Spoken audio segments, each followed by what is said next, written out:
Good morning, everyone. Welcome to the sixth hearing of Portfolio Committee Number 1, Premier and Finance, for the inquiry into budget estimates 2024-2025. Firstly, I acknowledge the Gadigal people of the Eora Nation, the traditional custodians of the lands on which we are meeting today. I pay my respects to elders past and present and celebrate the diversity of Aboriginal peoples and their ongoing cultures and connections to the lands and waters of New South Wales. I also acknowledge and pay my respects to any Aboriginal and Torres Strait Islander people joining us today. My name is Jeremy Buckingham and I am the chair of this committee. I welcome Minister Cotsis and accompanying officials to this hearing. Today the committee will examine the proposed expenditure for the portfolios of industrial relations and work health and safety. I ask everyone in the room to please turn their mobile phones to silent. Parliamentary privilege applies to witnesses in relation to the evidence they give today. However, it does not apply to what witnesses say outside of the hearing.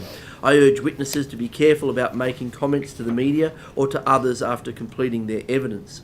In addition, the Legislative Council has adopted rules to provide procedural fairness for inquiry participants. I encourage committee members and witnesses to be mindful of these procedures. To all witnesses, welcome and thank you for making the time to give evidence. All witnesses will be sworn prior to giving evidence. Minister, I remind you that you do not need to be sworn, as you have already sworn an oath to your office as a Member of Parliament. Mr Draper and Ms Campbell, I will also remind you that you both that you have already been sworn before this committee during this inquiry and do not need to be sworn again. For all other witnesses, could you please state your name and position title and swear either an oath or affirmation? And I'll begin with Ms Dobbins. Thank you, Chair. Samara Dobbins, Deputy Secretary, Delivery and Coordination from the Premier's Department.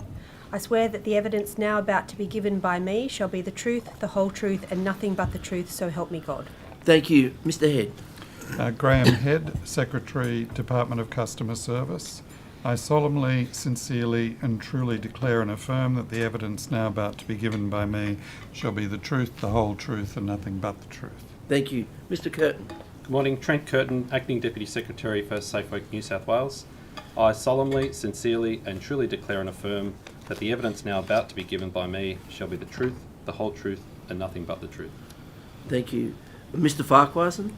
Good morning. Stuart Farquharson, Interim Chief Executive Officer, iCare, and I solemnly, sincerely and truly declare and affirm that the evidence now about to be given by me shall be the truth, the whole truth and nothing but the truth. Thank you. Mr Wesling. Good morning, Tony Wesling, Group Executive, Workers' Compensation at iCare. I solemnly, sincerely and truly declare and affirm that the evidence now about to be given by me shall be the truth, the whole truth and nothing but the truth. Thank you all. Today's hearing will be conducted from 9:15am to 5:30pm. We are joined by the Minister for the morning session from 9:15am to 1pm, with a 15-minute break at 11am. In the afternoon, we'll hear from departmental witnesses from 2pm to 5:30pm with a 15-minute break. During these sessions, there will be questions from the opposition and crossbench members only, and then 15 minutes allocated for government questions at 10:45am, 12:45pm and 5:15pm. We'll begin with questions from the crossbench. Mr Latham. Thank you, Chair, and thank you, Minister, and the officials attending the estimates today. Minister, among economists, there's a consensus that the New South Wales economy is not in great shape, as per the situation around the country. In particular, economic growth is basically flat, while inflation remains above the Reserve Bank target range, and the Governor of the Reserve Bank has said that, in part, the inflationary problems are due to excessive state government deficits, particularly in New South Wales and Victoria. And economists are also saying that the only way out of this economic dilemma is to increase productivity. Is that the policy of the New South Wales Government, to put a heavy emphasis on improvements to labour productivity? Thank you, Mr Latham, for your very important question. And it is a very tough time, absolutely, for many people in our community. And, of course, the inflation rate is where it's at. And I understand that, our government is doing everything it can to make sure that we do our bit as part of all other jurisdictions to try and put pressure on downwards in terms of inflation. I hear what you're saying about productivity, and I think that that's something that our government, in particularly with our changes to industrial relations, is to make sure that we're pursuing productivity efforts in relation to the work that we're doing in industrial relations. So our mutual gains bargaining program that we have established, it's making sure that we have to go back 12 years when the former government brought in the wages cap. And what that did was that stifled new ways of doing things. It stifled productivity. It did stifle productivity in a very big way. What we're trying to do with our reforms, our industrial relations reforms, particularly in the delivery of service, in where we're delivering services across public service. Now, we're one of the largest employers in the Southern Hemisphere. We employ over 430,000 employees. The demand for our services has changed. It depends on where you live, location, etc. I think that, and we are doing what we can from industrial relations to make sure that we are lifting our productivity in the way we provide service, in how we value that service. So I know that the Treasurer and the Premier have had a lot to say about this aspect as well. I think that we need to, we've got excellent public servants that have incredible capability, and listening to what they say about the way we can do things better and how we can do things better in delivering service to lift that productivity. So we're doing what we can. Look, it's going to take time in how we get to certain points of where we measure particular productivity and say, well, that's working. But I hear what you're saying, and there's no one size fits all. But we're playing our role together with Treasurer and other agencies. Yeah, thank you, Minister. Back in December, you answered one of my questions on the notice paper with a suggestion about improving public sector productivity by stating at the end of your brief answer, the Productivity Reform Branch will play a role in monitoring the proposals that parties to bargaining may bring. So that was 9 months ago. What are the proposals the government is taking to the bargaining process to improve public sector productivity? Yeah, that's right. I answered that at that time. There's a lot of work that's currently being undertaken, and yes, the Treasury does have the productivity branch, and they're considering, as we're going through our negotiations with the agencies, with the unions, each party is putting forward various items in terms of what are productivity items that go through a process.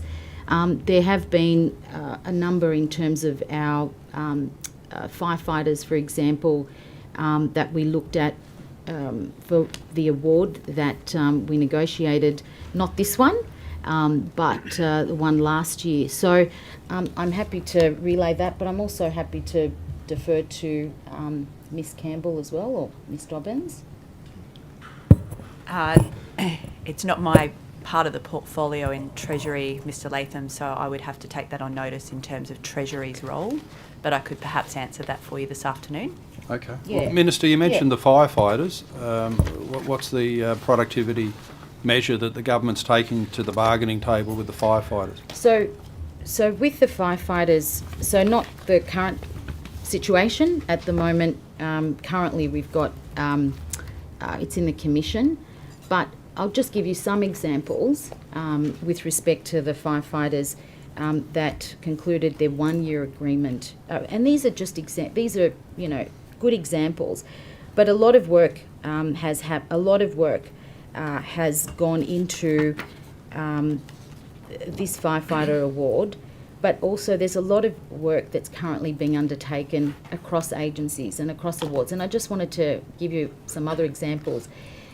We are currently going through a ward reform process in health, for example, looking at the allied health awards. And so looking at items of productivity in those awards. But for example, with the firefighters, there's an introduction of a new health screening process, for example. So this has simplified health check processes and promoted increased engagement from firefighters. Now, that's that hadn't happened before. That's happening now. That's one important measure. We're improving. There's also an allowance for non-station-based roles to attract people into training roles. So this has improved fire and rescue's ability to fill vacancies, and which supports overtime reduction.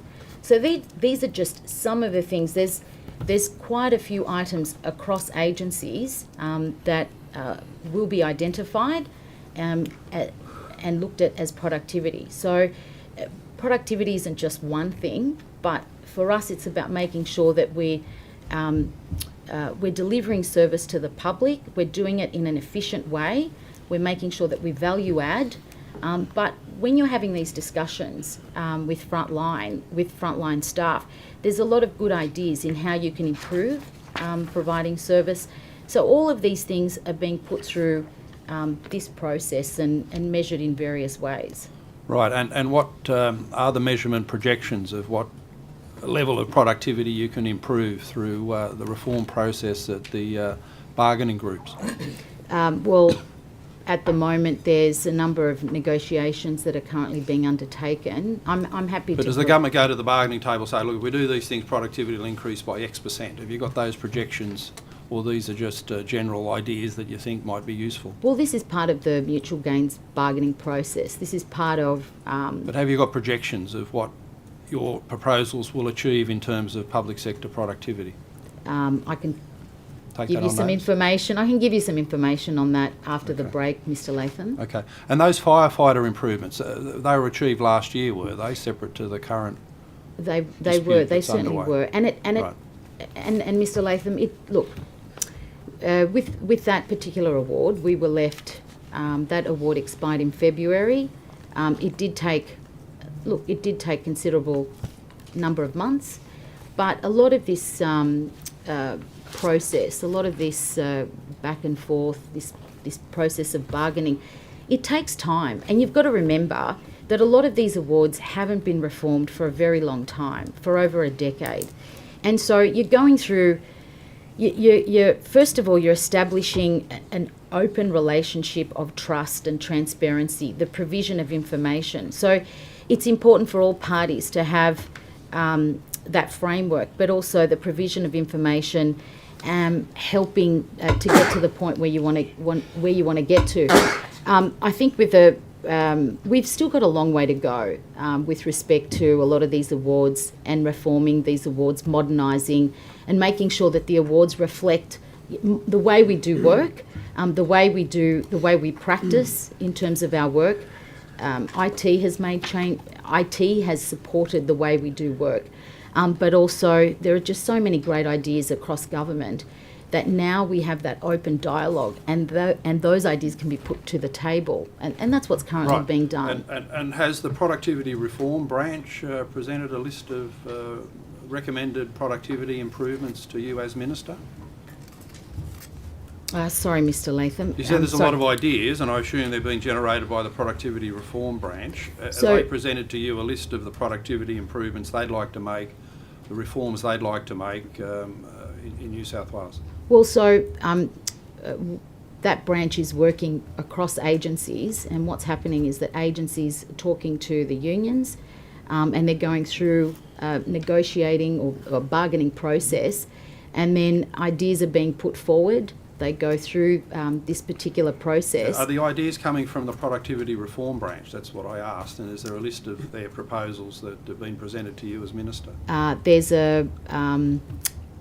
I can get back to you on that, because there is not a list per se, but some information. Yeah, there is a set of guidelines, recommended reforms that government would yeah. like to take to the negotiating table. You've got that.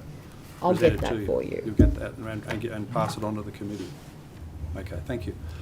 You mentioned productivity in allied health. What are the proposals there? Well, there's my understanding, and this is obviously the Minister for Health's area, so I don't want to traipse into his area, and he's doing a great job.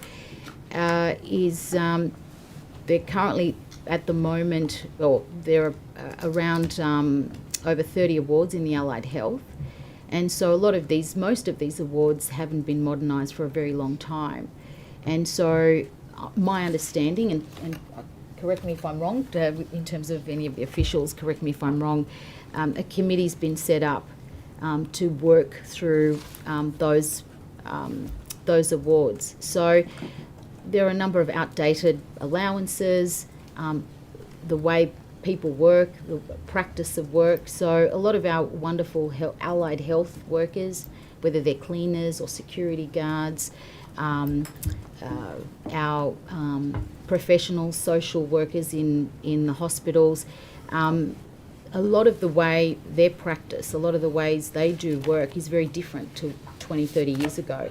So it's modernising those awards and looking at, there are a number of allowances, for example, like an incinerator allowance or the infectious diseases allowance that may not be appropriate, but it's looking at all of those things line by line, and that's what's currently being undertaken. So I don't know where they're up to in terms of that process, but I'm happy to get back to you if I don't get the information for you during the break in terms of where they're up to.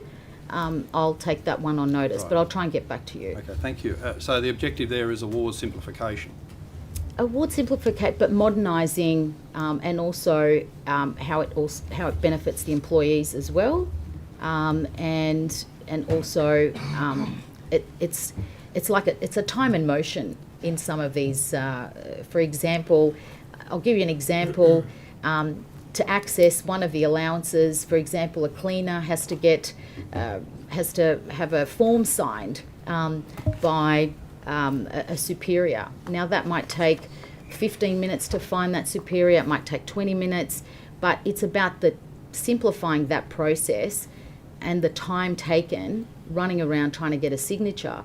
So why don't we use that time for the cleaner or others to be able to provide service? And so that forms part of your productivity, it forms part of your delivery of service, but it also cuts out that type of red tape where you're running around chasing signature, filling out paperwork. So it's been expressed to me by some of my local cleaners at Canterbury Hospital about the red tape that they have to endure to access some of these allowances. So let's simplify. These are the things that we're going through, and it does take a long time. Yep. The government awarded teachers a fairly generous double-digit pay increase without any productivity offsets. Why was that? That was an agreement that's already been. They've got an agreement. They've already got an agreement, and they've already. Well, the government agreed to that. Why didn't the government seek productivity improvements in the teaching profession, as it's doing for firefighters, allied health, and all the other areas? Well, that's all part of that, the negotiation that they went through last year. That's all part of that process that they went through last year. It's not really a negotiation, is it? Because you weren't seeking any productivity improvements. It was just a. Oh, there was a lot of there was a lot of work. There was a lot of bargaining with respect to the teachers, and you've also got Mr. Latham, as you know, more than a lot of us here. I know that you're very you're in terms of education. That's a key priority of yours, and we were left with a situation where you had thousands of kids every day who were in merged classes, and so there were massive vacancies, teacher vacancies. What the government has done has improved teachers not only staying in the system, but we're also recruiting more teachers. So our vacancy rate has actually dropped, which is a good thing. And now we don't have as many merged classes. You've got a situation where we put forward a commitment to turn temporary teachers and temporary support staff, 10,000 temporary teachers and 6,000 temporary support staff, from temporary to permanent and we put that, the Premier and Deputy Premier put that up to the people. And in the space of 7 months, not only, and this was for over 4 years, in the space of 7 months, we've actually exceeded expectation. And that demonstrates to you, to all of us, to the community, that those temporary teachers, we've actually exceeded that from 10,000 to over 11,000, where you've got teachers who are now permanent, teachers who now, particularly in our rural remote communities, have a secure job. They can plan for a family, same as the support staff. So we've taken some hard measures to ensure that we have permanent teachers. We're increasing the number of teachers in our schools, and they weren't and making sure that they get paid well. Particularly, we want to see more students, more uni students, coming into and becoming teachers. And for those people who are thinking of a career change, if you're an engineer or if you're a pilot or a scientist, become a teacher. Come and work for the New South Wales Public Service and become a teacher, because we need you. Yeah. Do you think the teacher pay increases cause problems in other sectors? The nurses were striking yesterday and protesting, saying in part that teachers got a good pay increase without any offsets. Why don't the nurses get the same? Look, these are we've established a bargaining framework. These things do take time. Last year, when we were elected, we made a commitment to remove the wages cap, bring forward a framework, a bargaining framework, and also sit down and negotiate, have that open dialogue. We provided a 4% pay rise, and we've made an offer to all the public sector. Now, with the nurses and the midwives, huge respect to the nurses and midwives, and I know that for nurses and midwives, they'll say, oh, here's another politician, saying thanks and acknowledging, and we want a pay rise. And that's absolutely, we're working very, very hard to ensure that we hear what the nurses and midwives are saying. When,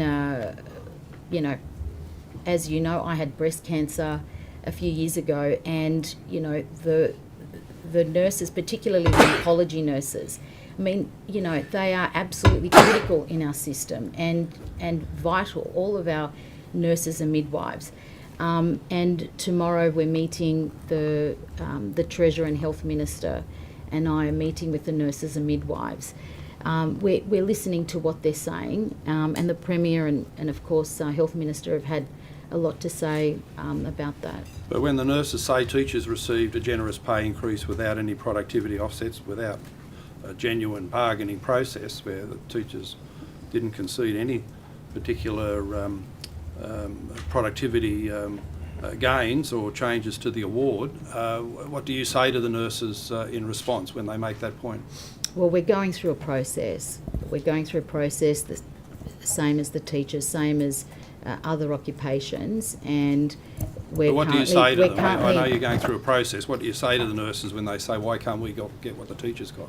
Well, the nurses are a different occupation, and I have, we're currently going through a process with the nurses and midwives, and the door is open and the dialogue is there. We are talking to the nurses and midwives. Thank you, Minister. Thank you. The opposition. Thank you, Chair. Tudor. Good morning, Minister. Good morning, Mr. Tudor. Minister, at the February estimates, iCare told us that they already provided you with modelling in relation to expanding the list of cancers covered by firefighters' diseases in Schedule 4 of the Workers' Compensation Act. In April, you wrote to Mr. Drury from the FMEU, stating that the presumptive legislation is progressing with all expedience. That's 5 months ago. Where's the legislation? Yep. All right, look. I've got a note. I've got a note about, and I wanted to give you some stats. No, I just want to know, are you bringing the legislation to this term of Parliament, before the end of the year? What's the program? Mr. Tudor-Hope, like you, and I'm glad that you're concerned about this area of public importance, and you were the Minister for Industrial Relations for a long time, and I do acknowledge, can I just say, I do acknowledge that when I wrote to you about listing a number of dust diseases, can I say that after some campaigning, but also writing to you and speaking to you about it, I do acknowledge that you did put a number of the dust diseases on the schedule. So I want the committee to know and the public to know, and I do acknowledge that. With respect to the presumptive cancers, I can't give you, a date of when legislation's going to come forward. What I can say to you and to our firefighters, and particularly to our firefighters who do an extraordinary job, and they put their life on the line for the public, and they do important work. They're so meticulous listening to them and the way they operate. So I have great respect for our firefighters. You and I are on the same page, Minister. Yes, in terms of the presumptive legislation, as you know, currently we have a list of cancers. We currently have a list of cancers that where firefighters... But we want to know when the legislation will be introduced. Well, that is... we are currently undertaking a process within government, and as you know, February to now, as a cabinet minister, and you were a cabinet minister, all of these things have to go through a process. They have to go through a cabinet process. Is it 6 months more? Is it what? Is there some certainty around this? You've had the modelling. iCare have provided you with the modelling sitting on your desk. This is now a process to move it towards legislation. And Look, all I'm asking you is there a date? I can't give you it. Okay, I'm being very straight with you. I can't give you a date. We're currently going, as all governments do. Is there anyone in the government opposing it? We are, look, I'm like all of us, this is very important because we want to make sure we look after workers, and we make sure we want to make sure... Is the Treasurer stalling it? Who's stalling it? Because I know you're committed to it. I just wonder where the block is. The Treasurer is fantastic. I know he is. And he's fantastic. At stalling. And no. We are like all submissions, like all policies. They have to go through a process, and we want to make sure that our firefighters are looked after. Okay. Let's move back, now on to the public sector wages, and you've answered some questions for Mr. Latham in relation to that, and I don't want to cover that territory again.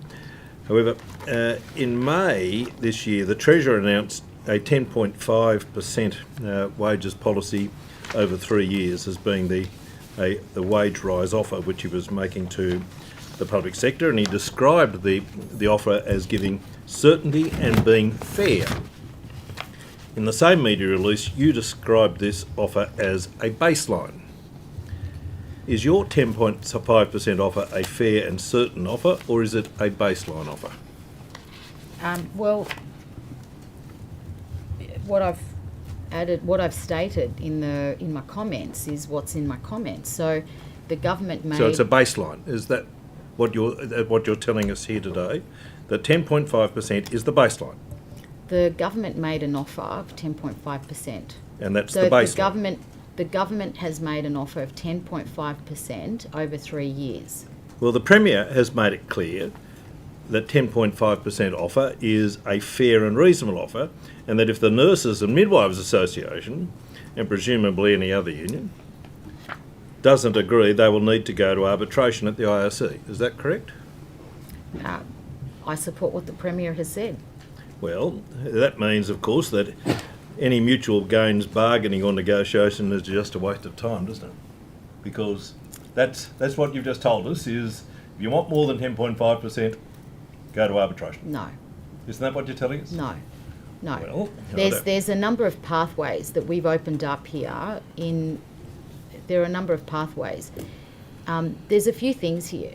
Yeah. So if you go, like, look, we talked about this last time and then last year, that the difference between your policy, your industrial relations policy, and our policy is very stark.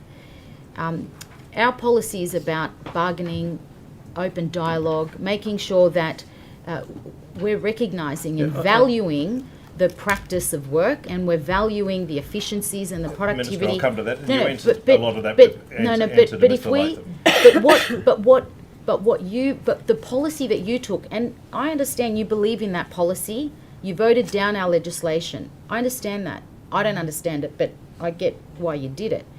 Now, you know, if that's the policy, if that's the position that you're taking to the next election, that you are going to bring back the wages No, cap. that's just not You've true. already demonstrated that by voting against our industrial relations reforms in November. What we're trying to do is, yes, Well, that's fair and reasonable, and what we're saying is that here's an offer of 10.5, Yep. and if you we'll go through But you just told me that- we'll go through a bargaining process. We'll go through a mutual gains bargaining process, and where there are mutual interests, where there are mutual gains for the employee and for the employer, and the employer is saying if we agree to that Can you mutual agree? gain, Are you able if to- you agree is to that any mutual agency able gain, to agree above you 10.5%? you as the employee, you will get that gain. Is It it- won't go back to consolidated revenue. It will go into So has any that's- agency got, as its bargaining parameters, the ability to bargain above 10.5% wage increase? there are processes in place Is there where any you're agency bargaining, where which has you're. been given bargaining parameters above 10.5%? Look. You're looking at it. You're looking at it in a different light. Well, I'll come to the that. 10.5. So which agencies are able to negotiate above 10.5%? But like I don't get the For a wage premise. rise. I don't get the premise. All agencies have been negotiating Well- with their unions. Right. Well, let's look at the FBEU and their negotiation process. On the 19th of July 2024, in its Sit Rep 47, the FBEU told its members, "It is highly disappointing that we have had to resort to arbitration even after months of negotiations. Not one of our claims has been agreed to by FR New South Wales and the state government. Neither have demonstrated any interest in working with the FBEU to fully assess the productivity, efficiency and work value of our claims and to deliver fair pay and conditions for their firefighters. These negotiations have failed to demonstrate the fair and more collaborative bargaining process guaranteed by the Minns government." Minister, do you understand why the FBEU is so frustrated by this process in which you promised so much and have delivered so little? What we've done, Mr. Tudorhope, is we've removed the wages cap. That is a significant difference to the way that you operated. But the You cap had- is now you had- 10.5% You over had 3 a years. draconian legislative process, and what you said to the workers of this state, if you want a pay rise, They got real pay you have increases, they Minister. didn't. They No, they did, didn't. Minister. They didn't get productivity. There was no measure of productivity under your system. Is that true? Nor is there that- under you.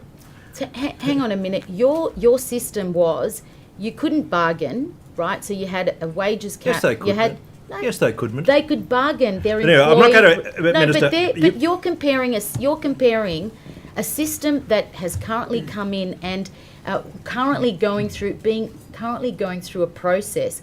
These things take time But they've because said to there you has that been. negotiations with you is pointless.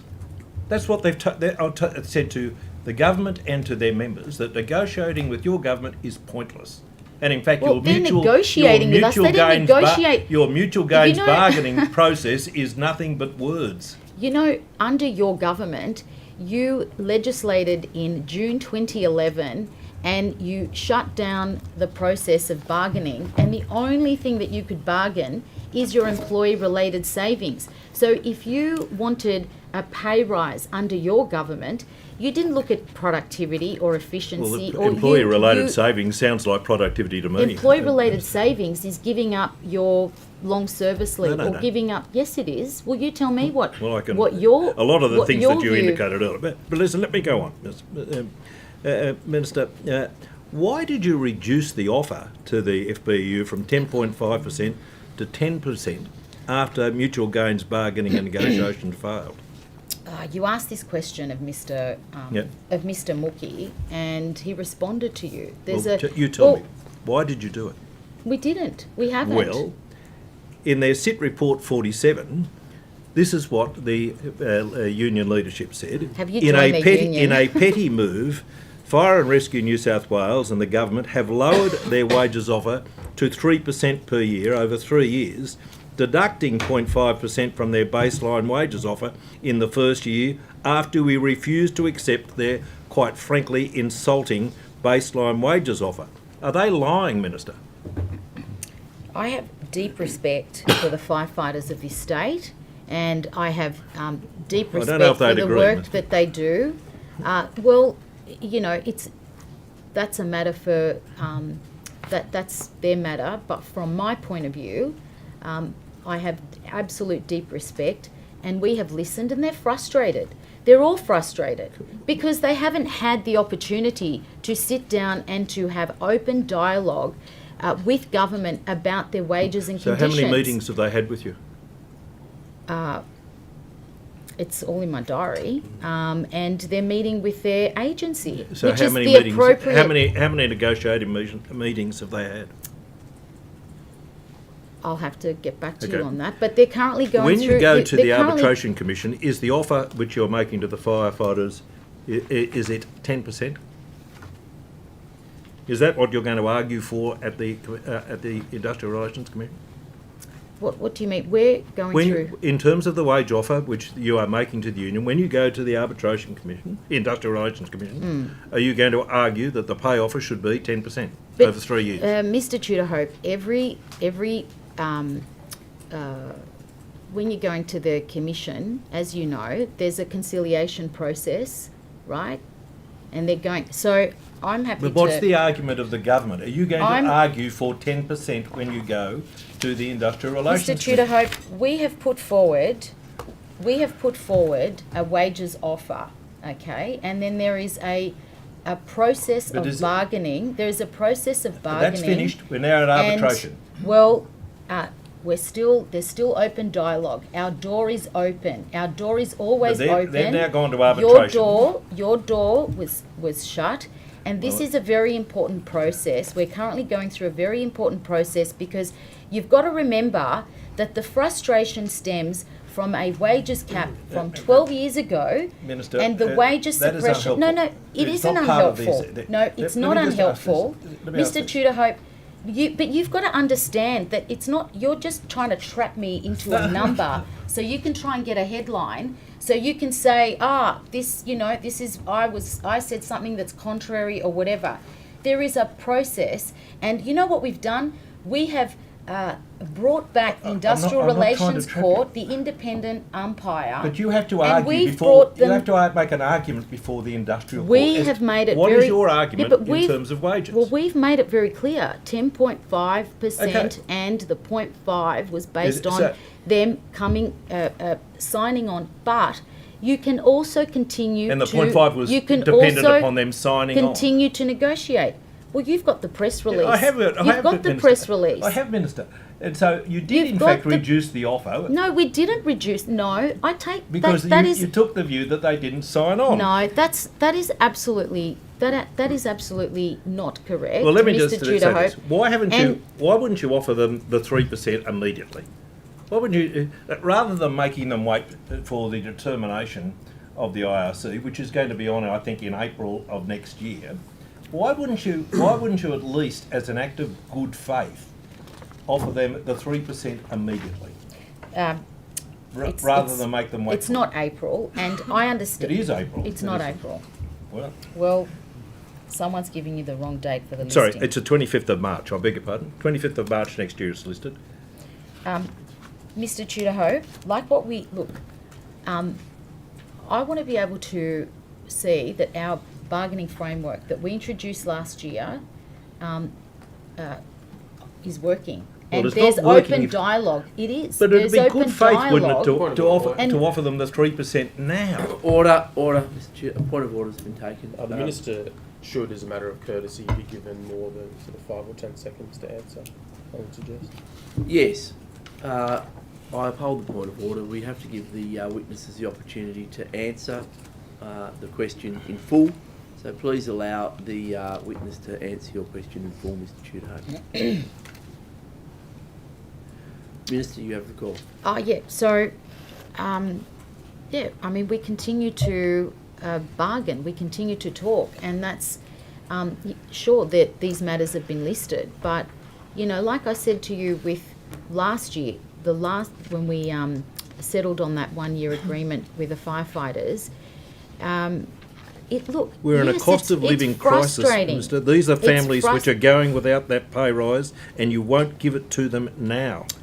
Why do you make them wait till next March for a pay rise? I am absolutely very encouraged by where we have landed with respect to the open dialogue, the changes that we've made.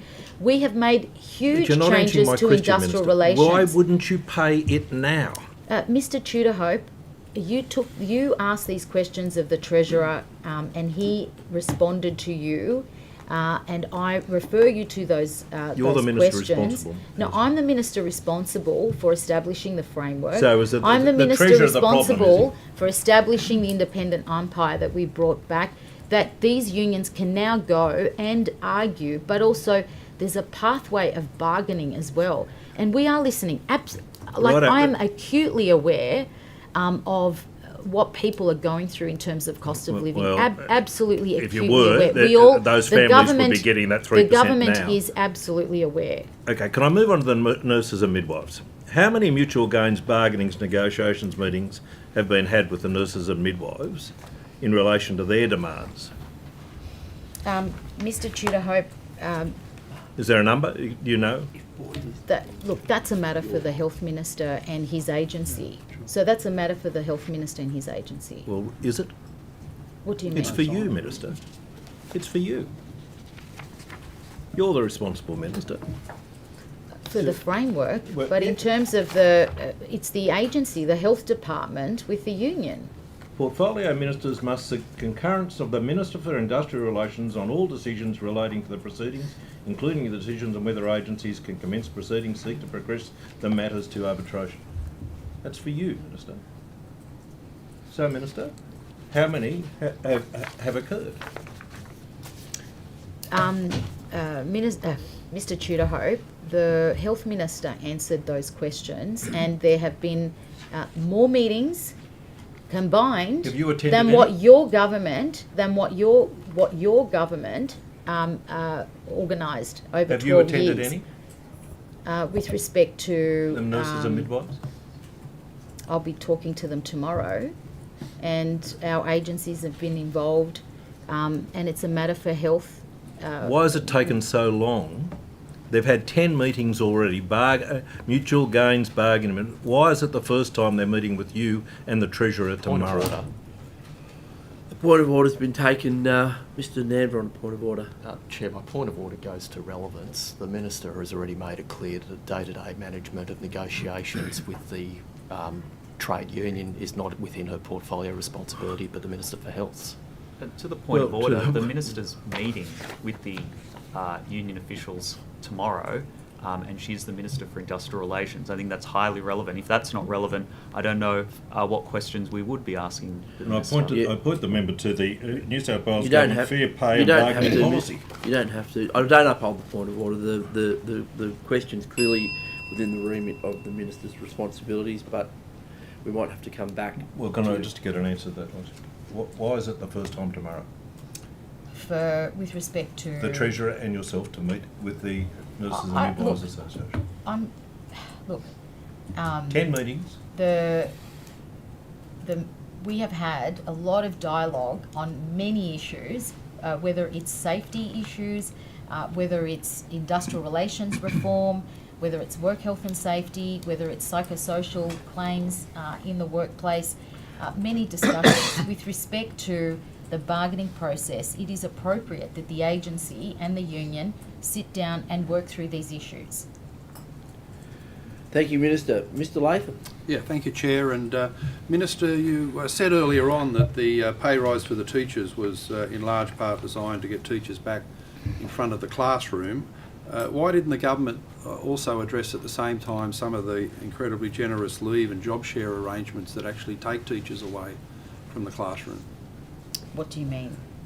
Well, for instance, teachers can take their long service leave and they come back in a job share part-time arrangement that causes confusion within the school and discontinuity in the classroom. Why didn't the government look at that pay increase and say to the teachers there's some other things that can be done in terms of the award that would put more teachers permanently in front of students? Mr. Latham, look, you don't just, as you know, you don't just stop talking.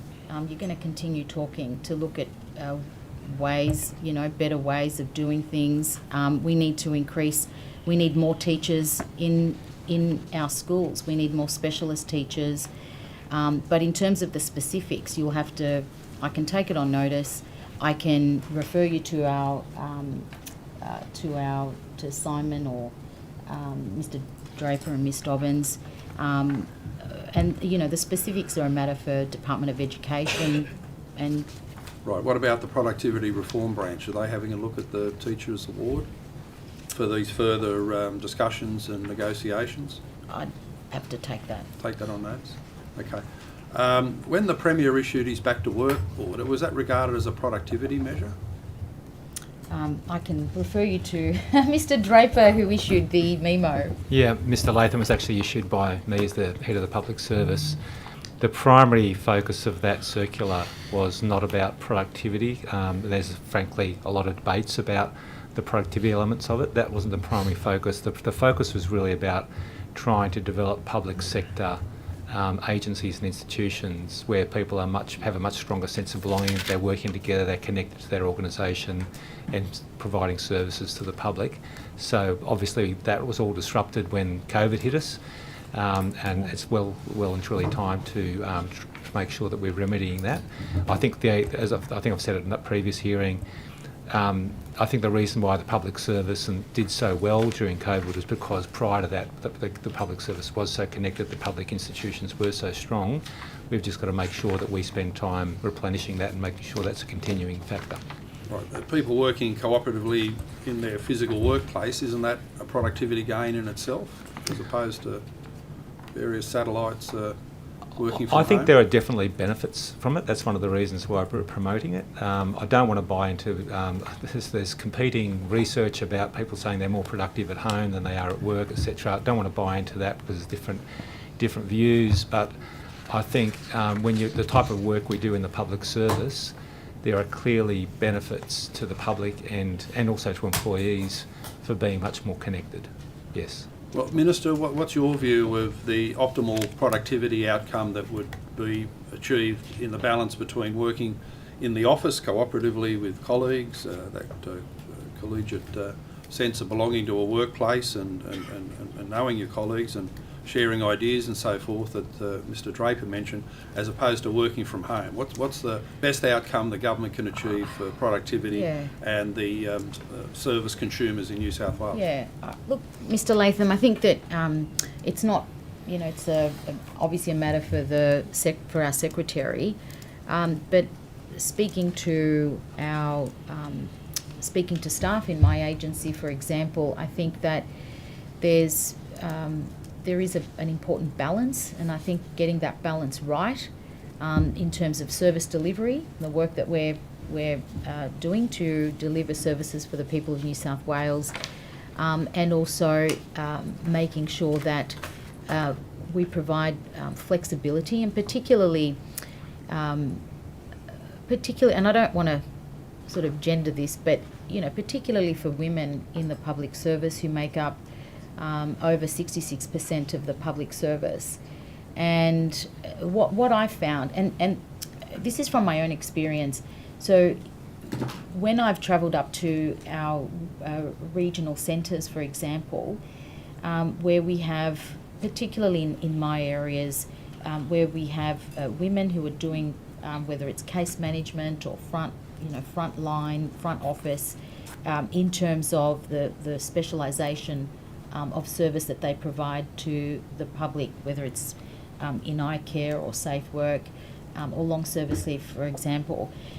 What I found is that the wealth of knowledge and the corporate knowledge, the professionalism, but also having, particularly in our regional centres, having women have permanent work, and particularly in the public service, being close to home, but also being able to work from home and have, of course, obligations around whether it's caring for a family member, whether it's dealing with other duties, but where they'll log on at night or things like that. So there's providing that flexibility is very critical in particular areas, and we've got to remember too, we're talking, so 85% of the public service in New South Wales are on the front line. Am I correct there, yeah. Mr. Draper?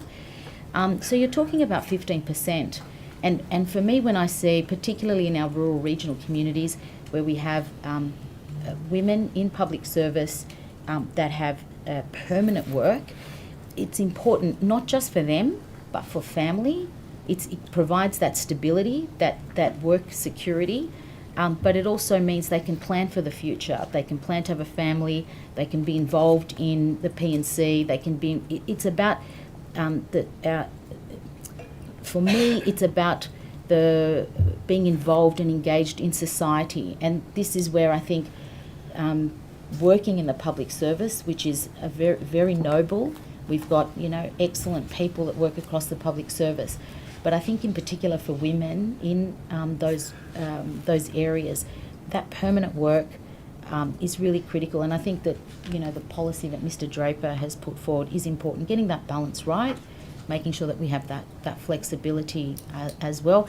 I agree that having more people in the office in terms of collaboration, engagement, working together in terms of innovation, that's very important as well. Right, but Minister, from what you've said earlier about flexibility, why was the back to workplace order necessary in the first place? Look, I think we've always said that flexible working, which we strongly support both in our own department and across the public service wherever it's possible to do that. Working from home was never, we wouldn't say those are the same thing. There's lots of ways to do flexible working. We have lots of arrangements. In fact, we've published a draft policy for consultation with our own department that sets out all those different forms of flexibility. Working from home can be a component of that, but it's not the only one, and we're leaving the possibility of doing some work from home on the table. I think the Minister's quite right to couch this in terms of flexible working arrangements. And going to your earlier point about productivity, we believe that flexible working does enhance productivity. It also enhances participation, which is another driver of economic growth in the economy. And we think that we've done quite a good job of bringing people into the workforce that otherwise would not have participated in the workforce. And I think, I don't want to venture too far into the schools and teaching area because it's not an area of expertise of mine, but I understand that one of the strategies in that space is to enable people who have reached a point in their career where they don't want to work full time, that they've taken the option to move towards retirement, to move back into the teaching profession, working on a different basis with greater flexibility than they otherwise might have had, and we wouldn't have the benefit of that experience and those people did we not offer those types of working arrangements. Right. Minister, what has been achieved in terms of back to the workplace since the Premier and the Secretary issued the directive? Can we point to a single public servant who's come back to the workplace as a result? Well, as I said, so the circular that we issued, what it required was for agencies to adopt a new policy, and each agency is doing that. In our own department, we're in the process of doing that. We issued a policy for consultation. It's due the consultation period closes in about a week or 10 days. We have already seen anecdotally more people attending the office because we've been talking about it. But we haven't made it a hard requirement at this point. We already had quite a lot of people attending the workplace in any case, but I'd say anecdotally people are sort of buying into that. Have you got anything more than anecdotes? Have you got some measurement and data? We haven't made any attempt to measure it. That's not the point. We're really focused on getting the policy right and making sure that within teams and within people talking directly to their managers, they get their work arrangements in place. Thank you, Mr. Draper. Ms. Boyd. Thank you very much, Chair, and good morning, Minister, Good morning. and to all of you officials. Minister, I wanted to start with an incident at John Hunter Hospital. I understand that last year in July, a 20-year-old worker had a Rio cage fall on him at that site. Sorry, what was that, Ms. Boyd? A Rio cage. Rio. Yeah, I do have some pictures of Rio cages, should you be interested. Now, my understanding is that this is currently being investigated by Safe Work. However, just in the middle of last month, another steel Rio cage at that site collapsed. And in this case, when Multiplex called Safe Work, Safe Work actually released the site over the phone. They didn't inspect it. 4 weeks later, the cage had been dismantled and there's now no possibility. I am informed that, and I have pictures, should you be interested, that show clearly that this cage has snapped, and it's really lucky that no one died again. Do you find this concerning, and what will you be doing about it? I mean, safety, absolutely, I'm concerned about it. In terms of the details, I'll refer those to Mr. Curtin, our regulator, to provide information, but without sort of traipsing into the operational, of course, once a request is made of this kind, the inspectors should be out. But I'll leave that to Mr. Curtin. Yeah, thanks, Ms. Boyd. Morning. In relation to the first matter, it is under investigation, so I can't provide any more comment in relation to that investigation. But in relation to the second matter, I would have to come back to you on notice in terms of the details of exactly what's happened there and what actions were taken. Is that standard practice if there's already, you would think Safe Work would be on high alert if there's already been one death at a site from a cage falling and then we have another cage falling? Does that strike you as being a bit extraordinary, that they would just release it over the phone rather than issuing a non-disturbance order and going and have a looking at? All matters that come through to the Safe Work contact centre are triaged according to the national framework for triaging those types of matters. Yeah. In relation to releasing the site, I would have to look at the specific details of this particular matter and come back to you. If you could come back to me, if at all possible, if you could come back this afternoon, it would be useful to know. Minister, And if you, Ms. Boyd, if you have further detail, I guess in the break we can get that information for you. Will do. Yeah. It's been reported to me, Minister, that union organisers in the Newcastle area have been hindered and prevented from sites to investigate safety hazards because of a lack of cooperation from the Safe Work inspectors there. And I will put on record, I've had some conversations already with Safe Work. I've been very cooperative in terms of looking at what it looks like a cultural issue in Safe Work Newcastle inspectors. But there has been some suggestion that all CFMEU organiser requests need to go through the manager or the main number rather than organisers being able to call the Safe Work inspectors, as was previously the case. Right. I understand that this is a Newcastle specific thing and a CFMEU specific thing. Are you aware of this, and does this cause you concern? Ms. Boyd, with respect to the operational matters, I'll leave those to Mr. Curtin. But with respect to the the matters that you've raised about the Hunter, there's obviously, a lot of work that's currently underway in the Hunter, a lot of building work that's underway. Of course, safety concerns are constantly raised, whether it's in the Hunter, but in areas where there's high construction that's going on and where there's an increase of activity. For us, we want to make sure that, particularly in these areas, construction, building, moving plant, my concern is always the falls from heights. That is a massive concern for me. But with respect to those matters around the Hunter, Mr. Curtin, would you like to respond? Yeah, and just to note, this was just last week that we had organisers being prevented from going on site. From going for on safety. sites. Do you have the specific sites? Well, I don't want to take up your time. I'll let Mr. Curtin respond. Thank you.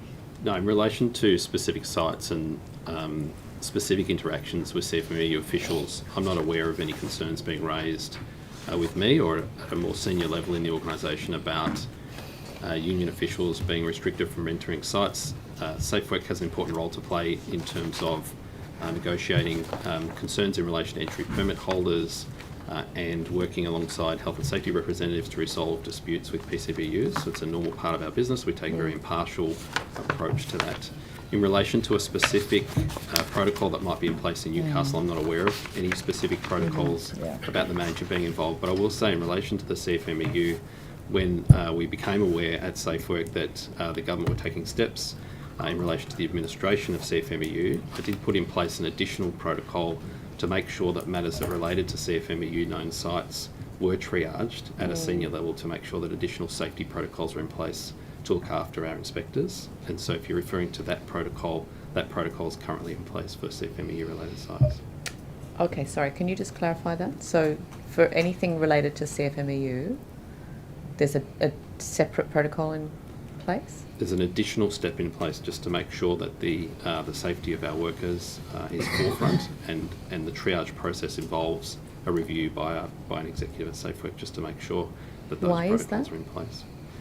That was in relation to concerns that were raised with us that there might be heightened activity around those sites around the time that administration steps were being taken.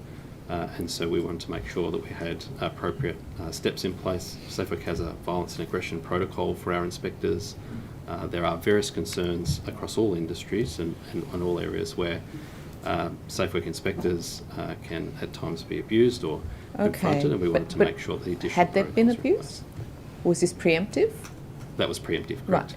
And we haven't had any concerns raised. Right, that really concerns me because it seems like we're now going to have some sort of two-tier safety system. We are this is, as you know very clearly, it's an industry that is so risky, on which we are so dependent on union organisers to go in and to check on safety.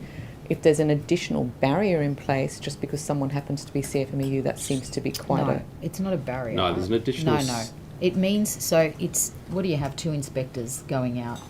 It's just a review by a senior member of staff to check it for safety protocols. We have had not any concerns in relation to CFMEU since that protocol's been in place. So it's not saying with this you need to go through this report I've had that somehow they need to go directly to So maybe that's been misunderstood. No.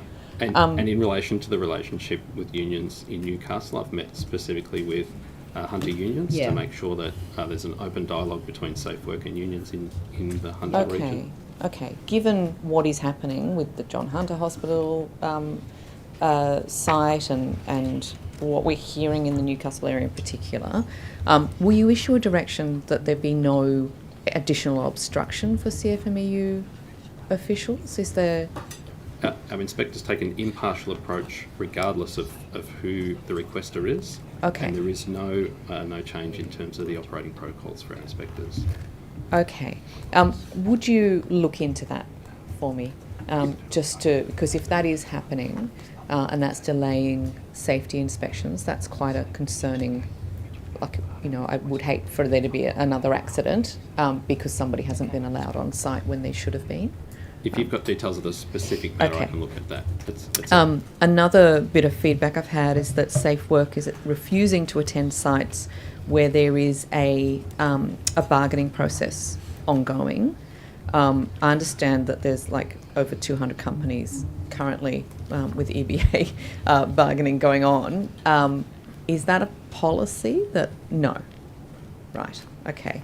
Perhaps, Sorry, is that somewhere? Is that in writing somewhere, or is that a note or a memo, or? so this is something that has been going back to union organisers and then has come through to my office, but I could provide you with more details later if you like. But this is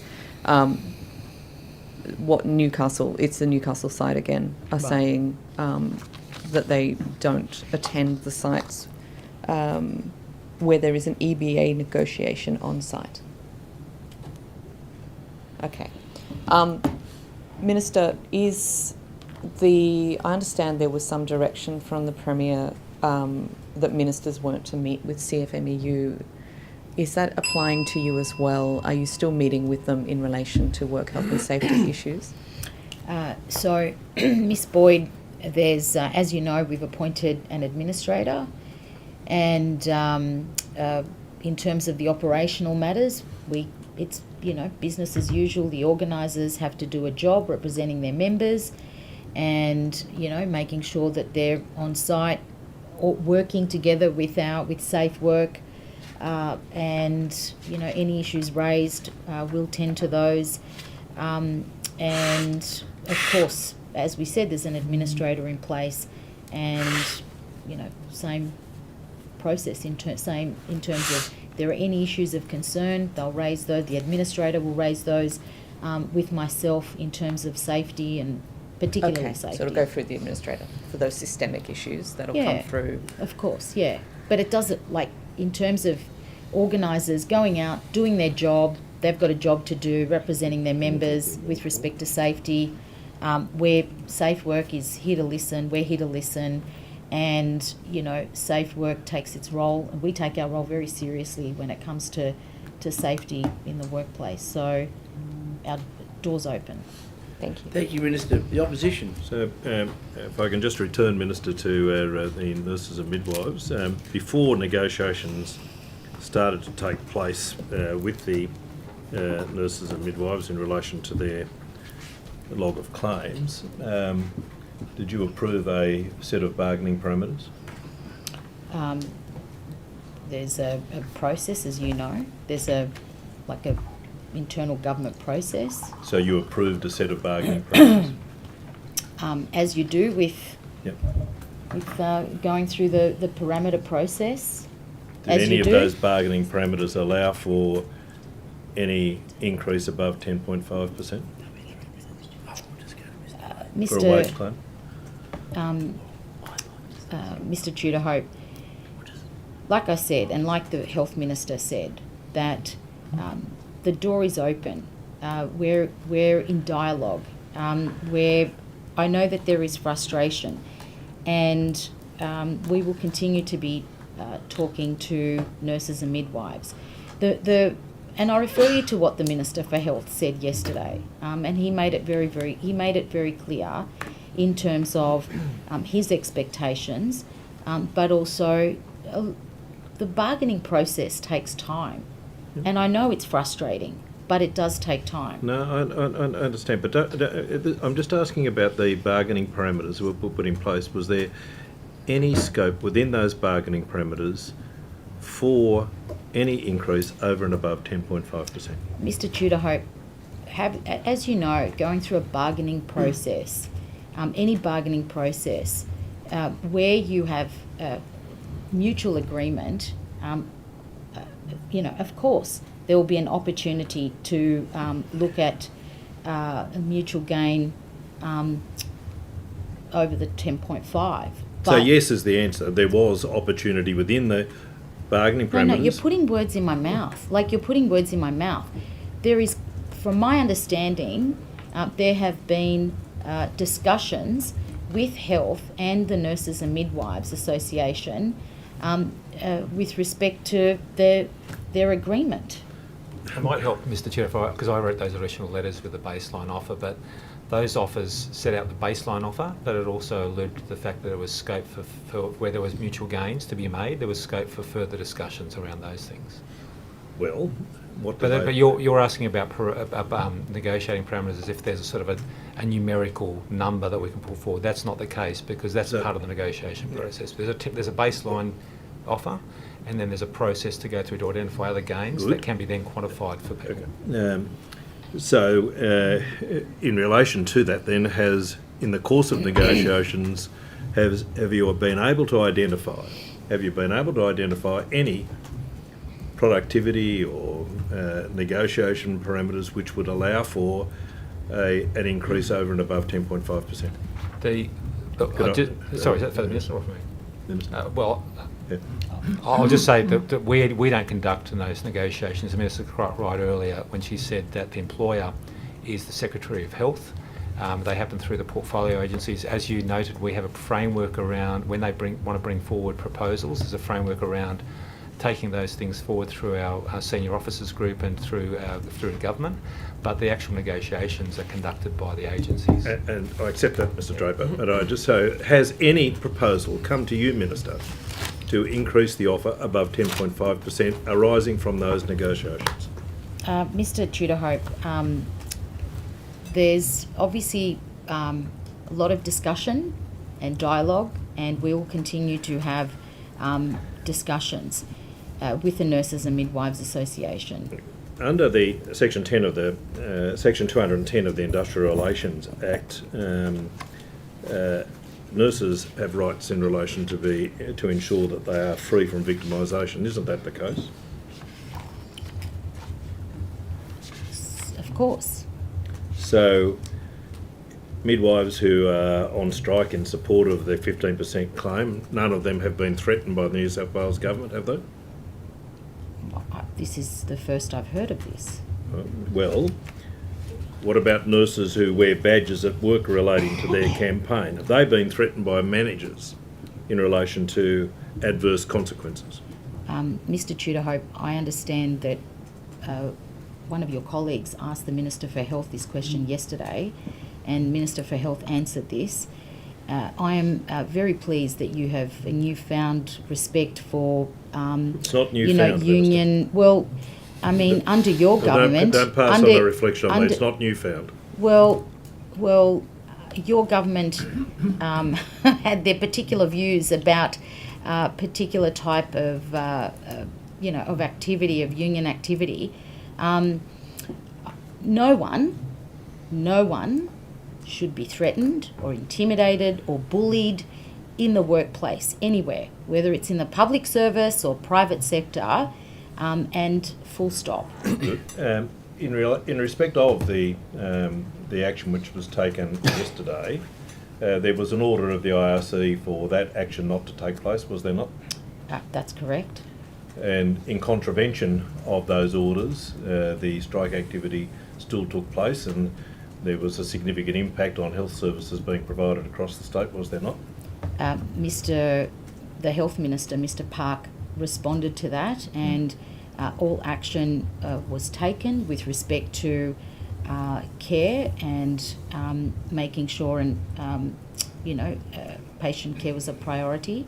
But he answered that question. Would you be taking any action in the IRC or the Supreme Court in the IRC for fines to be imposed arising from the contravention of their orders? Mr Tudor-Hope, look. Yes or no? No. I'll just explain the thinking. The government will consider all its options, but I'll say this to you: the opportunity for any public sector union at this point in time to have the opportunity to go to the Commission, to this new Commission that we've re-established, is something that their members have worked very, very hard to campaign for over many years. And this government has delivered. And we've delivered removing the wages cap, setting up a bargaining process, Minister, but you're also not answering my establishing... question. No, I have. I've said to you that we will consider all options. Now, Well, the Industrial Relations Commission... Mr Tudor-Hope, The Minister is answering. With due respect to the Minister. Order, Mr Tudor. Please don't interject over the Minister. The Minister is being relevant to your question. So please don't talk over I'm sure the top. she is. Stop making me laugh. Order. Minister, you have the call. Only in this committee. The Industrial Relations Commission in the re-establishment. Point of order has been taken. Just concerned about the reflection upon you. I am too. I hold the point of order. The comment from Mr Tudor was only in this committee. I think I'm a fair and independent chair, and I was simply upholding the resolution of the House to treat all witnesses with courtesy. So I remind Mr Tudor that reflections on the chair are disorderly at all times, and if he does it again, I'll call him to order. Thank you, Mr Tudor. You've asked a Took a while question. to The think Minister is answering. Minister, Yeah, you've got the call. Very good.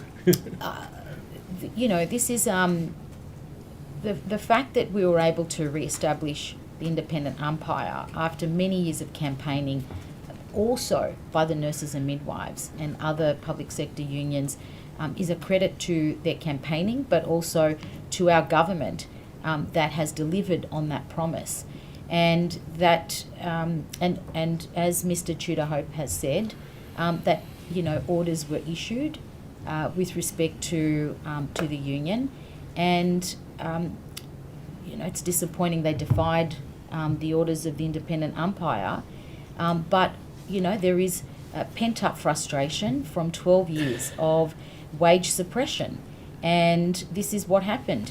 I mean, I spoke in 2011 against your wages cap legislation, and I did raise the issue about what would happen to nurses and midwives in 10 years' time because of this wages suppression. And here we are today, and it is a very difficult climate economically, but this is what happens when the government closes the door on dialogue and closes the door. Seeking fines for the contraventions of the order? I've already answered that question. So yes, no. I've answered the question. Well, yes or no? I've answered the question. You haven't. I have. Thank you. I'll accept that for the answer which you've given. Minister, can I ask about the Police Association?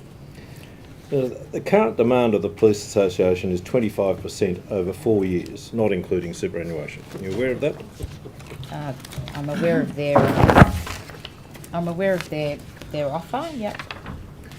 Are you aware of all the other conditions that they are seeking in relation to their claim?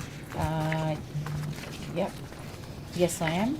Have you been able to identify in relation to any of those other matters circumstances where you could trade off opportunities to, in fact, meet the 25% claim?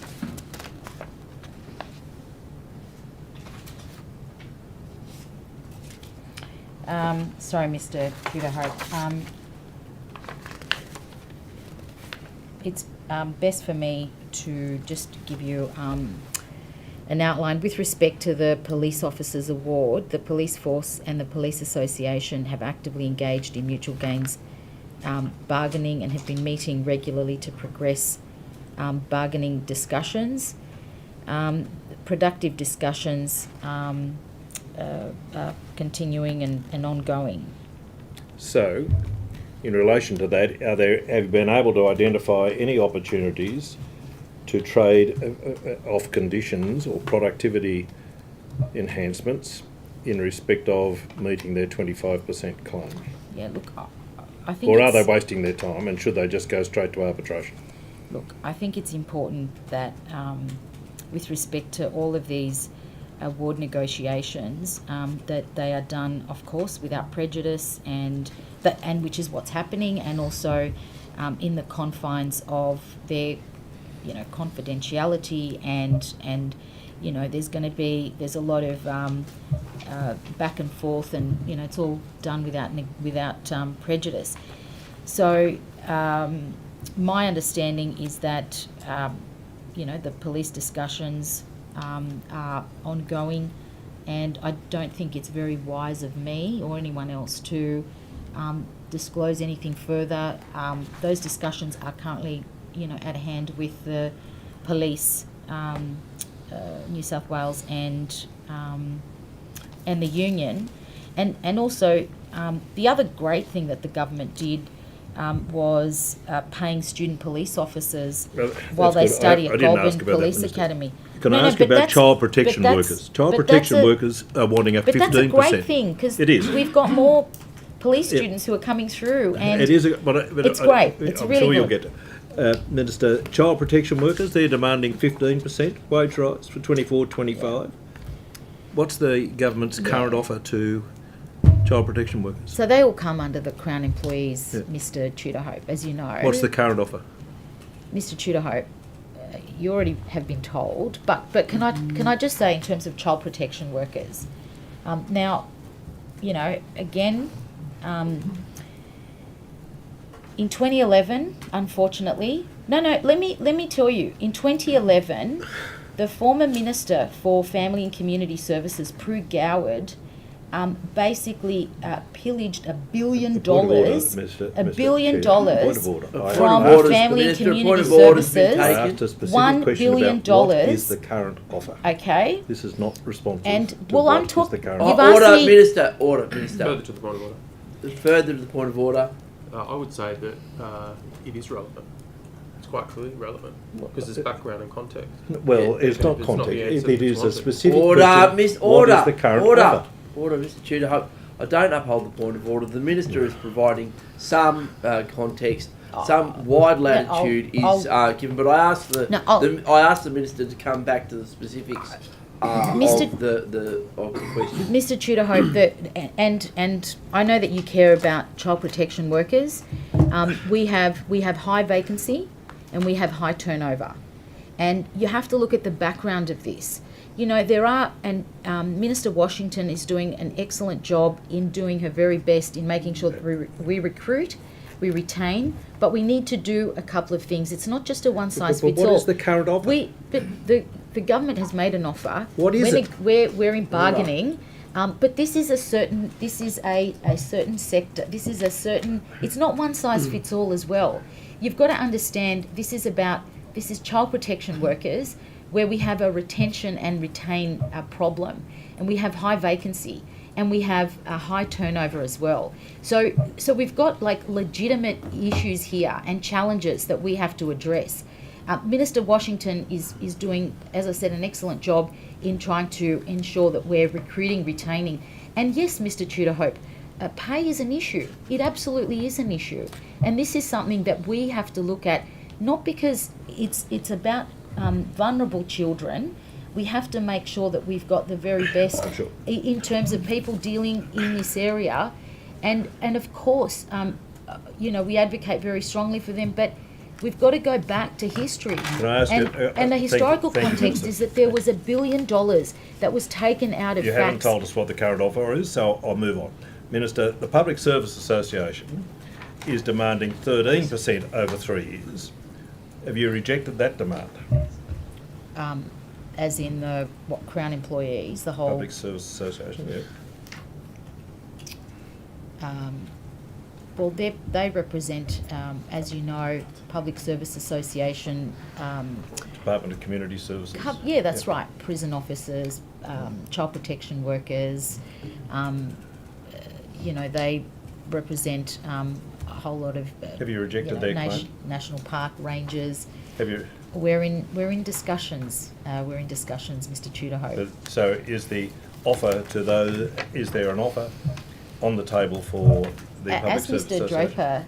As Mr. Draper said to you earlier, that he wrote to the union secretaries as the employer with respect to the government's offer, and what we're doing is we're in discussion, and as you can understand, particularly in the public service, the members that the PSA represent, excellent members that they represent, is that they work in a variety of areas, whether they're working in customer service or they're rangers, or whether they're in fisheries, or whether they're in child protection, or prison officers. So you have to look at each of these areas separately, in terms of, as we said before, about vacancy It's rates. a complete failure of mutual gains bargaining, Minister. But in any event, let's move on.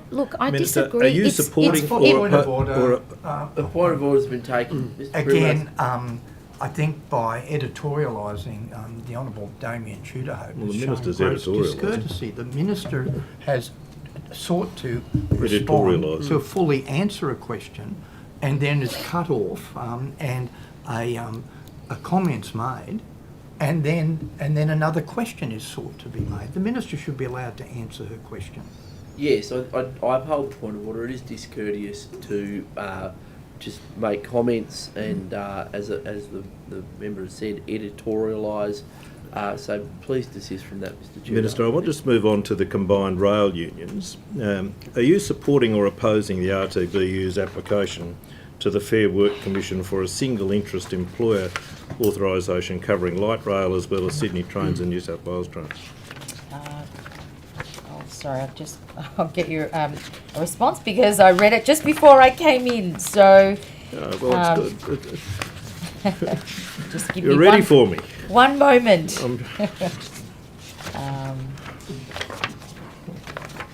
Anticipation rule. Okay, so. Are you supporting? Does it cover light rail? Yeah. That's why the Parramatta light rail isn't running, mate. Make them more Just driverless. if I Give it can, to Order. Minister, you have an answer? yeah, well, if you want to come back I'm to us aware. I'll afterwards. come back to you. Yeah, So I am aware, Well, Mr. Tudorhope. Minister, in its report to members on the enterprise agreement bargaining sessions held on the 28th and 29th of August with New South Wales Government, the RTBU had this to say: questions remain about what capacity the management representatives in the room have to either agree or disagree, and at times tensions rose as claims were dismissed as being outside bargaining parameters. Despite multiple requests, it is no clearer what those parameters are or what they mean. So, Minister, is this true or not, that in fact when you enter into negotiations with the RTBU and the combined rail unions, they have no idea what the bargaining parameters are and why the RTBU is so frustrated? Mr. Tudorhope, I understand that there have been meetings every couple of weeks with respect to the combined rail unions. As you know, as you rightly know, they are that they're covered by the federal system, and that we will continue our dialogue and openness, and our door is open. They don't seem to think so. Order. Well, they're frustrated because they've had to deal with you lot for 12 years. They're dealing with you now. Order. Well, we're trying to clean up your mess. Order. Order. Minister, well. I have a question, and that is, Minister, on July 1, 2024, a national ban came in for all Australian jurisdictions on the manufacture, supply, processing and installation of engineered stone, benchtop panels and slabs that contain 1% silica or more, and I thank you for your work in that area. In New South Wales, there is a transition period for engineered stone contracts entered into before 31 December 2023 that include installation prior to 31 December 2024. For engineered stone already installed, a person conducting a business or undertaking is required to notify Safe Work New South Wales when processing installed legacy engineered stone. Processing means using a power tool or other mechanical plant to crush, cut, grind, trim, sand, abrasive polish or drill the stone. This is done through an online notification form that can be found on Safe Work New South Wales website. Minister, how many notifications have Safe Work received of processing engineered stone? So you might want to take that on notice. I don't expect you to know that off the top of your head. But more importantly, how are workers removing engineered stone being advised of the harmful nature of silica dust? Thank you. Thank you, Chair, for that, and I want to thank you for your very strong advocacy with respect to banning engineered stone. It's been a very long process, and we got here. Yes, we do have in New South Wales a transition period, but more importantly is that there is a ban that came in on the 1st of July. We also have $2.5 million for additional inspectors that will be supporting our compliance work. I hear what you're saying with respect to the operational matters, and I'll ask Mr. Curtin if you can, Mr. Curtin, if we know of that figure, but also in terms of that process. Yeah, I'll come back with the figure in the afternoon session. We've got the figure of the number of registrations that we've received.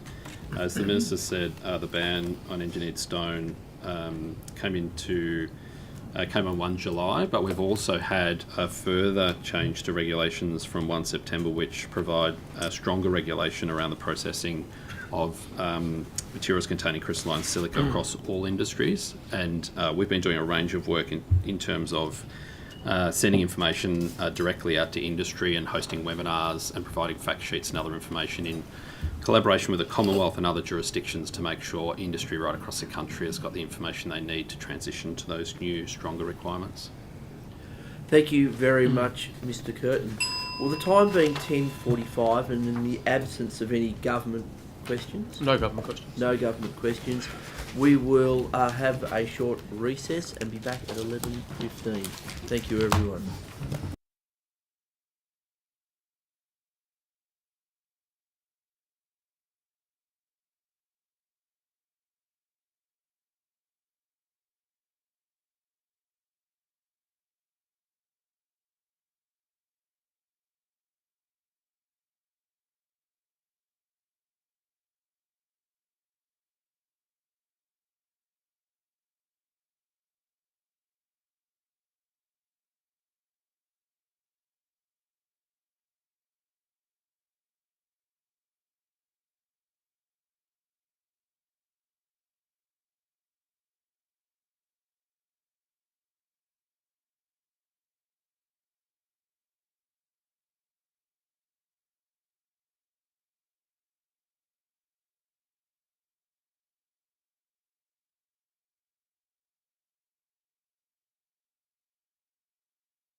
I am ready. We're ready to go? Okay, thank you. We're going across. Thank you, everyone, for returning. We will now turn to questions from the crossbench. Mr. Latham. Yeah, thank you, Chair. 20 minutes. Thank you. Minister, I made reference before the break, at the beginning of the hearing, actually, to the question I put on the notice paper in December last year.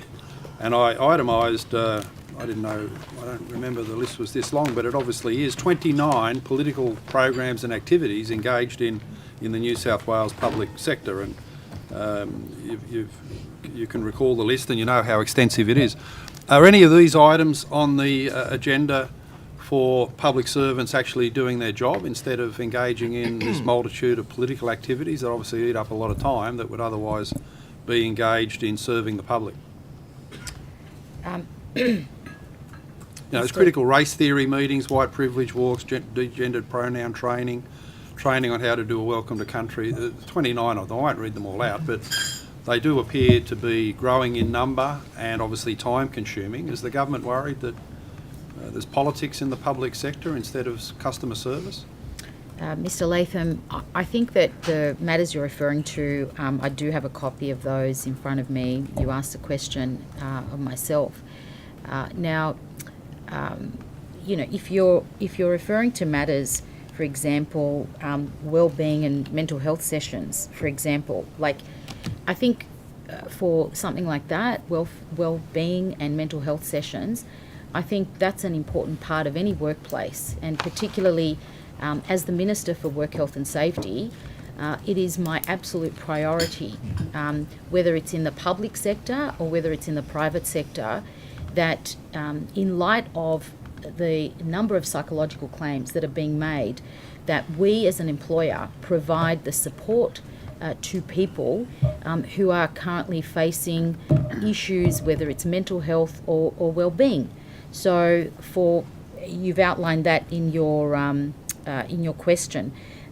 With respect to the other matters, I'm happy to refer you to the Secretary who's responsible for the employees. But it is, very important that in any workplace that there is, particularly in our diverse workplace, that we have, whether it's particular days or cultural days, or I think that that's very important in terms of respecting the diversity, but of people, but also our main priority as working in the public service or in the private sector is to the people that we serve, to the people that we deliver services to. And I can say to you, from being in opposition for many years, for 12 years, and having travelled across our great state, that there are, brilliant public servants across our state, whether, they're in Dubbo or Wellington or, in the Tweed, and they're, where they're working in remote areas, who are delivering service. And I think that it's important that we listen to our public servants in terms of, particular cultural matters. And so it's important for us as workplaces, flexible workplaces, to respect that. But of course, our main priority, and you're talking to public servants, is delivering service to the community. To answer my question respectfully, if you can, Minister, none of these items are on the table at the mutual gains bargaining process to say, no, you shouldn't be doing sessions learning about Bruce Pascoe's book in the Department of Planning. It's a waste of time. Well, it's fictitious and it's a waste of time, and you should be actually doing some planning for the people of New South Wales rather than book club. Order. I'll just remind members that adverse mention of... you reckon Bruce Pascoe... Well... You do. And the principle remains that we we are to desist from adverse reflections on people who aren't at these hearings to defend themselves. Well, it's about a book. I can say to you, with respect to the iCare's Imaginarium, I understand that that no longer exists. Good. From my understanding. Okay. So both our treasurer and yourself, with your advocacy, very successful in ensuring that, particularly For iCare, the priority is focused Right, on injured okay. workers. But to answer So- my question, are any of the 27, we're down to 27 now, are they on the table for the but mutual these gains are bargain? not. I'll refer to Mr. Draper. These are. I'm just trying to get an answer as to whether there's an attempt to cap this type of activity and maximise the service to the public. Oh, look, I've never looked at the list, I'm sorry, Mr. Latham, but I guess all I would say is that... sorry, is my microphone okay? Working okay? Not great, but I can hear you. Okay. What I would say is that, first of all, public servants don't engage in political activities. We have a culture, we have values that are very explicit against that, and we reinforce that all the time. It's a very strong vocational value that we uphold in the public service. That's the first thing. The second thing I'll say is that we are very focused on servicing the public. Yeah. We're focused on servicing all members of the public and making sure that all members of the public feel that they can that this public service understands their interests and their perspectives, and that we provide services to all members, and we also attract all people in society to come and work in the public service. That's our approach. That wasn't my question. My question was, are there any of these items part of the mutual gains bargaining process to restrict them, abolish them, put a cap on these quasi-political activities? I'll take the answer as no. But could I just bring you to your point about wellbeing and health sessions, Minister? They run them at schools, for instance. There's not a single person at the school who's trained in mental health and wellbeing. They're teachers. They've been trained to teach. Isn't that a worry in terms of public health and safety, that people who aren't qualified are running these sessions? Well, we do have a pretty big health system in New South Wales where, after work you'd normally go and get the help that you need. Should we have people who aren't trained in mental health running mental health sessions in the public sector?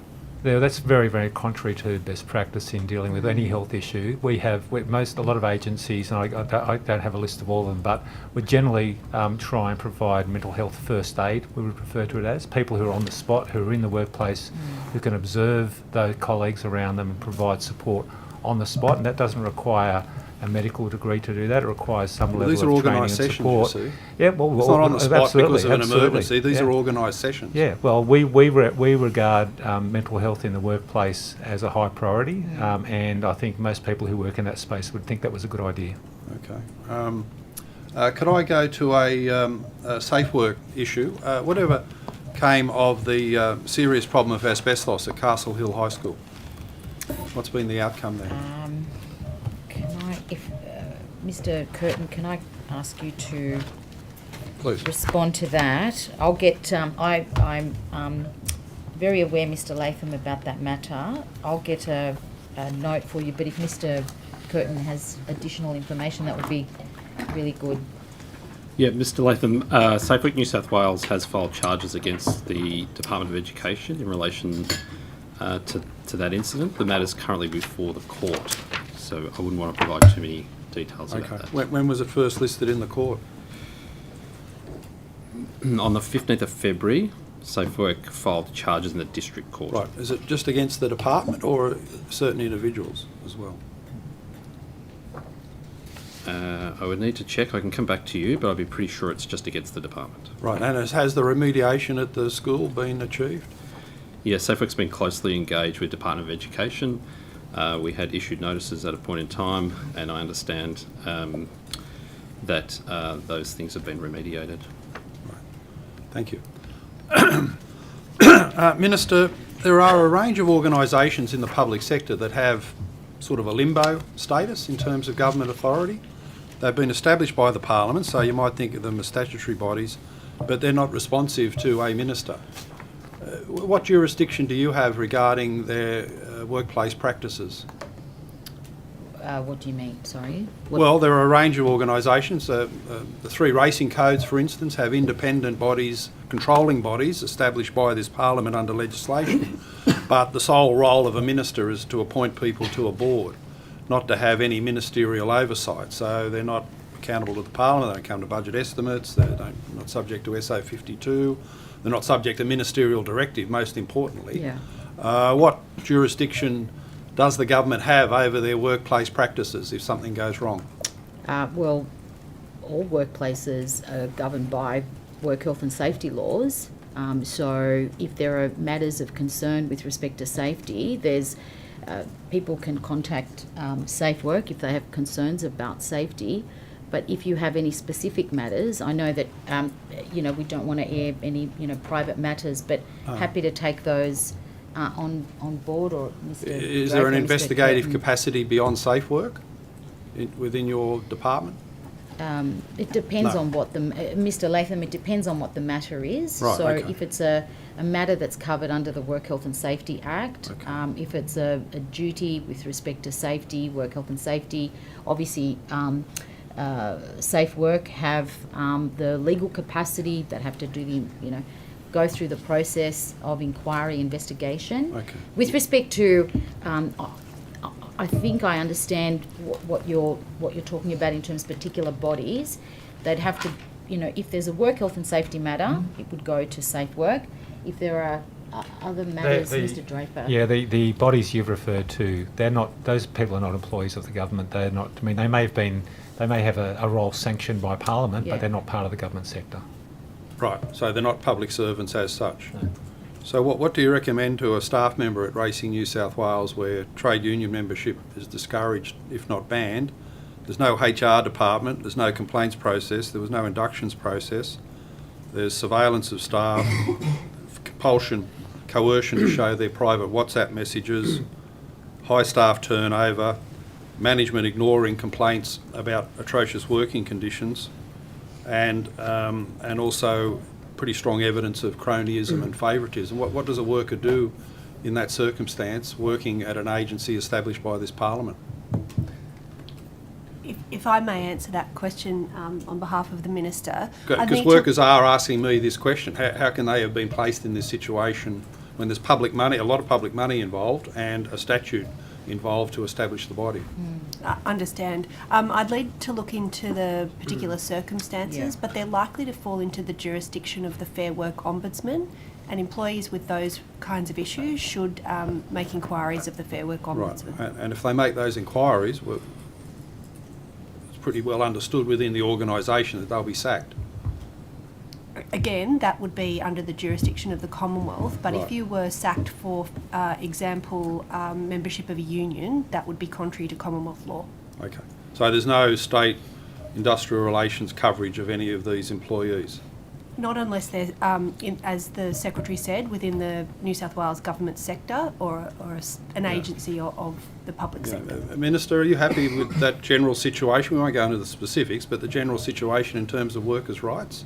Oh, look. That the Parliament has established some agencies and funded them extensively, and the state government has no practical way of assisting them when they're subject to atrocious work practices. Well, Mr. Latham, any worker that's covered, whether it's by... So as I mentioned to you earlier, with respect to if there are safety matters, of course, they can go to the regulator.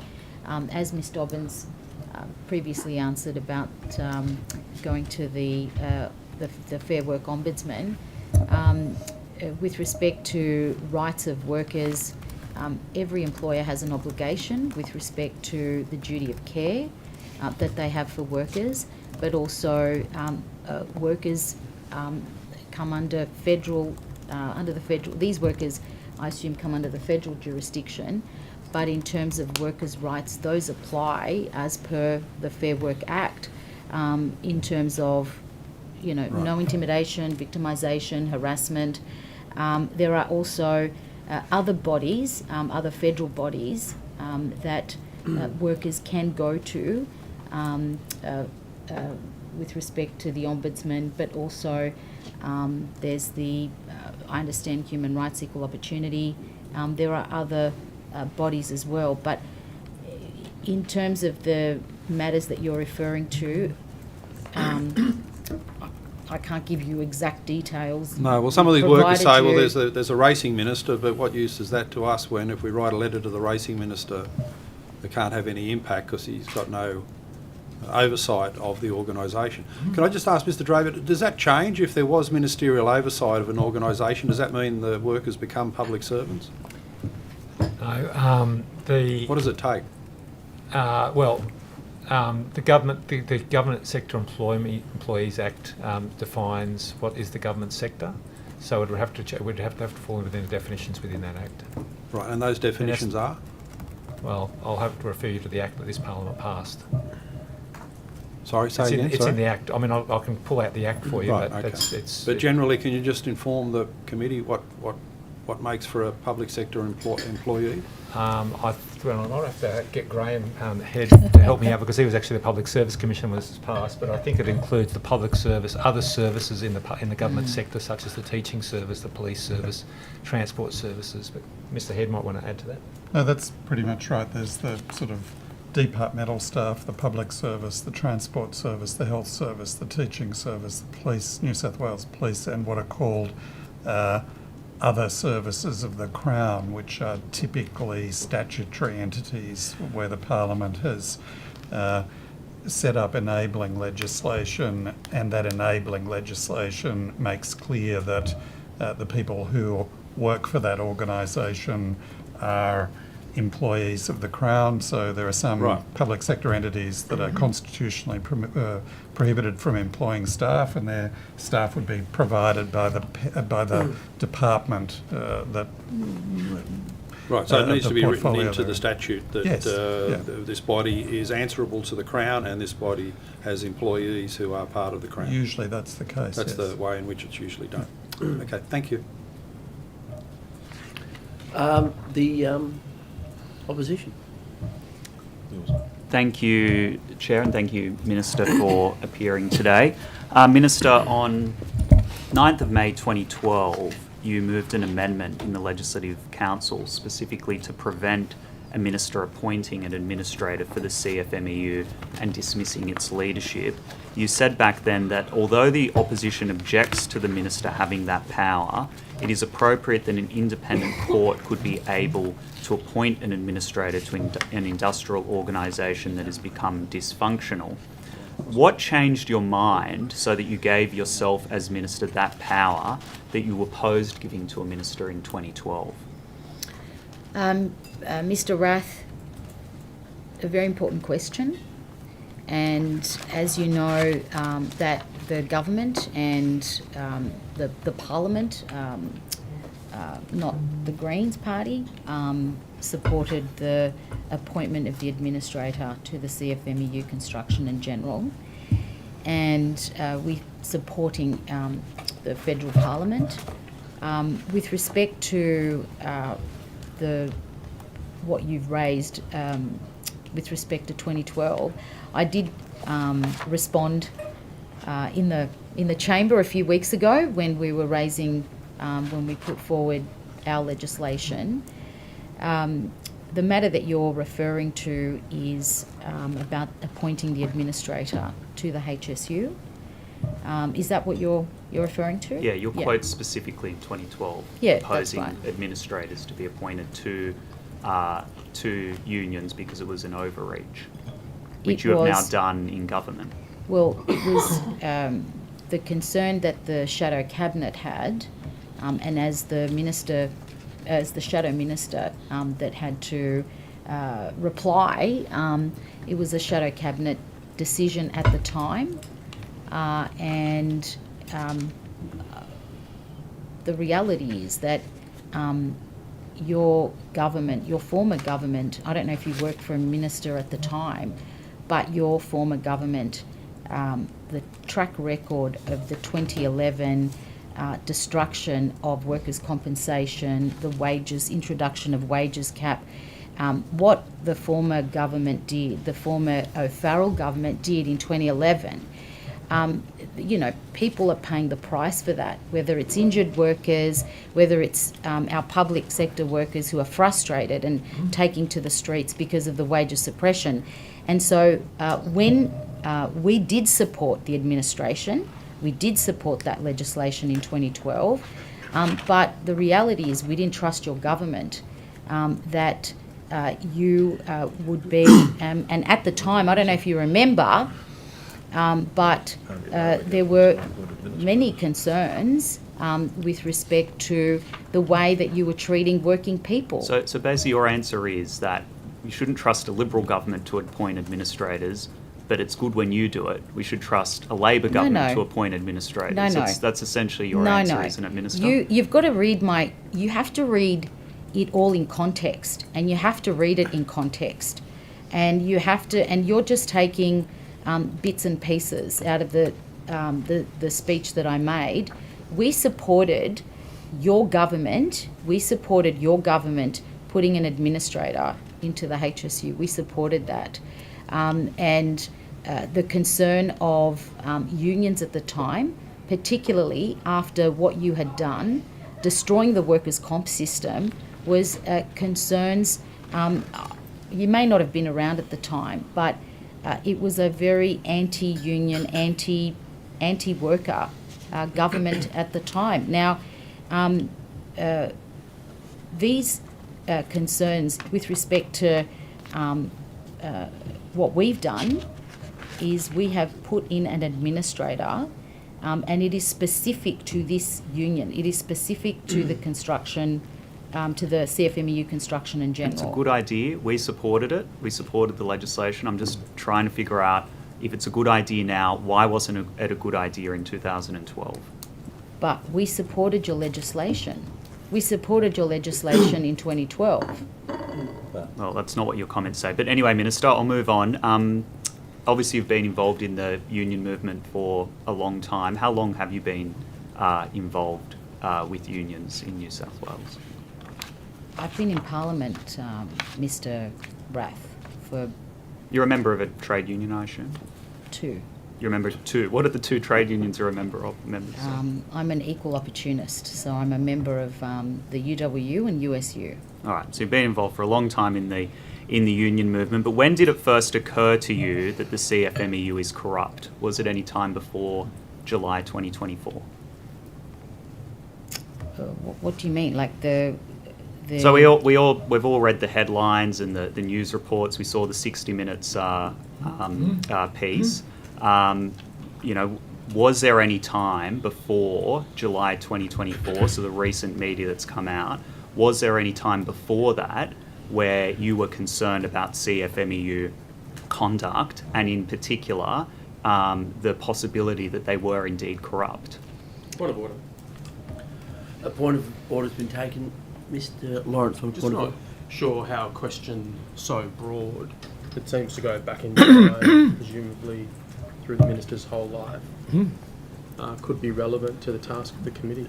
Well, to the point of order, this is a very topical issue of conduct of the CFMEU. This is the Minister for Industrial Relations that we're currently questioning. I think it is appropriate to understand if the Minister had concerns about the CFMEU prior to the media coverage that we've had in the last couple of months. I won't uphold the point of order. It is relevant to the carriage of the Minister's works, and it is... May I, Chair, sorry for interrupting, can I just raise a further point of order for your consideration? Yes. And that is that it appears to me that the Honourable Member is seeking a legal opinion from the Minister. I'm to the point of I'm not seeking a legal. No. It clearly is not seeking a legal. I'm asking about concerns. If I may say that the Honourable Member saying, when did it occur to you? When did you think that a particular organisation was corrupt? Is clearly asking for a determination about whether or not they believed that it was corrupt. On the point of order, Chair, the line of questioning is essentially to establish the Minister, long time proud trade unionist. Trade unions talk about other union activities, and when would she have first heard of these problems with the CFMEU? I would have thought that's a legitimate line of inquiry at estimates. The Minister might say, I didn't really know anything about it. It's up to her. Can I just say that was not the question. When did she first hear it? Yes, I understand the point that the member is making, and my reading of the question was not of the legal definition of corruption, rather than of concerns about the administration of the union and corruption capturing the reference to corrupt capturing that rather than a legal definition. So I'll allow the question. So were you ever concerned about CFMEU conduct prior to July 2024? Mr. Rath, look, I don't know what you're getting at, but the government has taken very strong action with respect to the CFMEU. As you already know, and I'll reiterate it again, that we've taken immediate steps to suspend the New South Wales CFMEU Construction and Generals Division affiliation to the New South Wales Labor Party. We've asked the Commonwealth Government to review EBAs in New South Wales, which the CFMEU is party to, and any allegations of inappropriate behaviour on New South Wales construction sites to the CCU within the IR branch of the Premier's Department. As you know, that more importantly is that there is an administrator now. These are very serious, and we all agree, these are very, very serious allegations. We don't want to see anyone, you, us, no one wants to see criminal behaviour on these work sites, these alleged activities, alleged criminal activity, bikies. I know from your side of politics, you do mock me about, being a unionist or being a union. Like, I come from a non-English speaking background, and the unions help people like my parents. My dad's a painter, my mum's a cleaner and cook and what have you, and it was because of that activism at the time where you saw people like my parents who had, because of that, better safety. My dad worked, at different construction sites as a painter, someone of non-English speaking background, and I think that unions played a purpose, and I know that you, but what I'm trying to say is that I think that the nobility. The minister go for some time, but this is not remotely responsive. No, I'm answering Mr. Rath's. So for me, to the point of order. So I'll just rule on the point of order. The member has asked some questions about the minister's involvement in trade union movement. So, but the question that is being answered now wasn't related to that. So I would ask the minister to come back. Concerns about the CFMEU's conduct prior to the recent I've answered media that, coverage. Mr. Rath. I'll move on. So the CFMEU, when did you first become aware that they were protecting and promoting scaffolding companies associated with Mohammed Al-Jarrah and Hussein Sam Suki, former directors of Synergy Scaffolding Services, which was fined $2 million in relation to the death of Christopher Cassaniti? When did you first become aware of that? Of these two directors? Of the CFMEU protecting and promoting the scaffolding companies that were associated with those. A point of order has been taken. Mr. Namber on a point of order. Chair, I think these questions are seeking an adverse reflection on the CFMEU on matters that are not tested with respect to the CFMEU's conduct in relation to those contractors. Good reputation, Bob. And I would suggest that that would be in breach of paragraph 13 of the Procedural Fairness Resolution with respect to adverse reflections on third parties who are not here to address those concerns. To the point of order, the issues regarding the CFMEU are well ventilated in the media, in particular a scaffolding company that was fined $2 million for the death of an innocent 18-year-old tradie. If I'm not allowed to ask the Minister about that in her capacity as the Minister for Industrial Relations and Work Health and Safety, then I don't know what the point of budget estimates actually is. Further to the point of order, I would suggest that there is a way of asking those sorts of questions, and it's about how you preface the suggestion or the allegation. And to insert in the question it as some sort of conclusion. I don't know about this particular matter. I don't know whether it's true or not. But to insert it in the question... They've been fined $2 million. No, but to the assertion about the CFMEU insert complicity is the problem. And there's a way of prefacing the question, I would suggest, that removes that problem. So it's not about not having that particular question asked. It's about crafting the question in a way that complies with the resolution of the House. Yeah, I do uphold the point of order, and I don't think it's necessary to ask the question and name an individual or individuals. That is what we are asked to desist from doing in these committee proceedings, especially when you're mentioning them adversely. So if the member could reframe his question and avoid naming individuals, that would be of benefit. Are you aware of the CFMEU protecting and promoting the scaffolding companies that have been fined $2 million in relation to the death of Christopher Casanidi? Mr. Rath, I became aware when it was reported in the media, and in terms of the scaffolding company, I can refer you to Mr. Curtin. But you're right, Synergy Scaffolding was fined back in 2022 in the district court, and there are some issues around the payment of the fine, and I just think in this instance,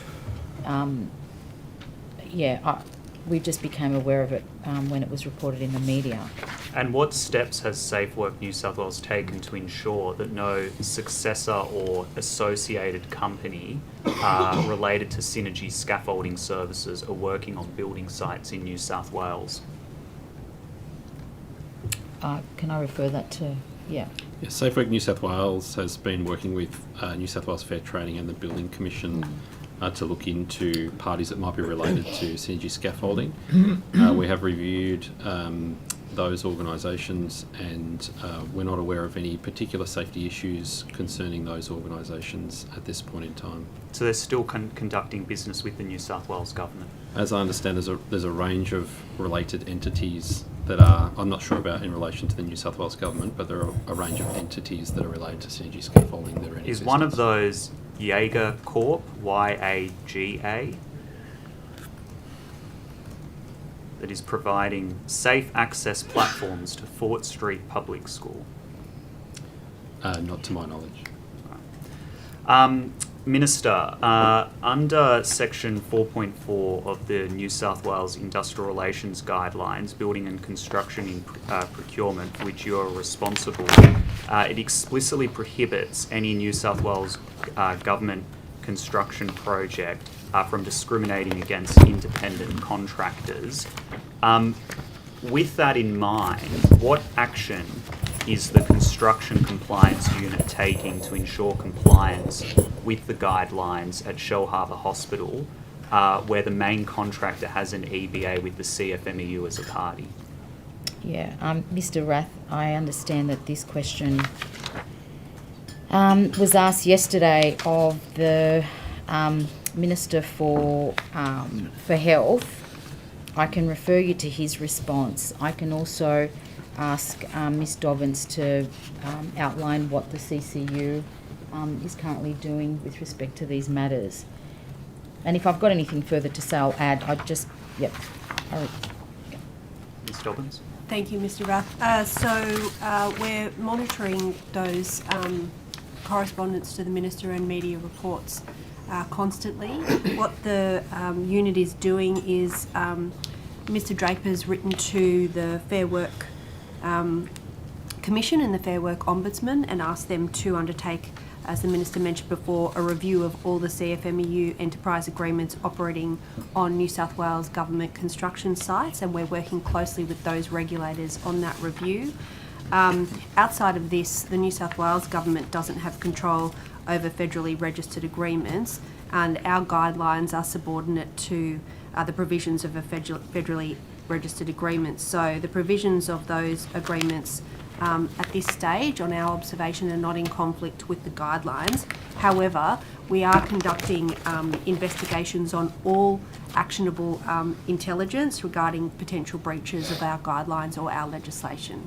Thank you. Minister, have you heard of IncoLink? What is it, sorry? So, or are you aware of any formal or informal? It's an entity that has recently started to conduct business regarding redundancy fund.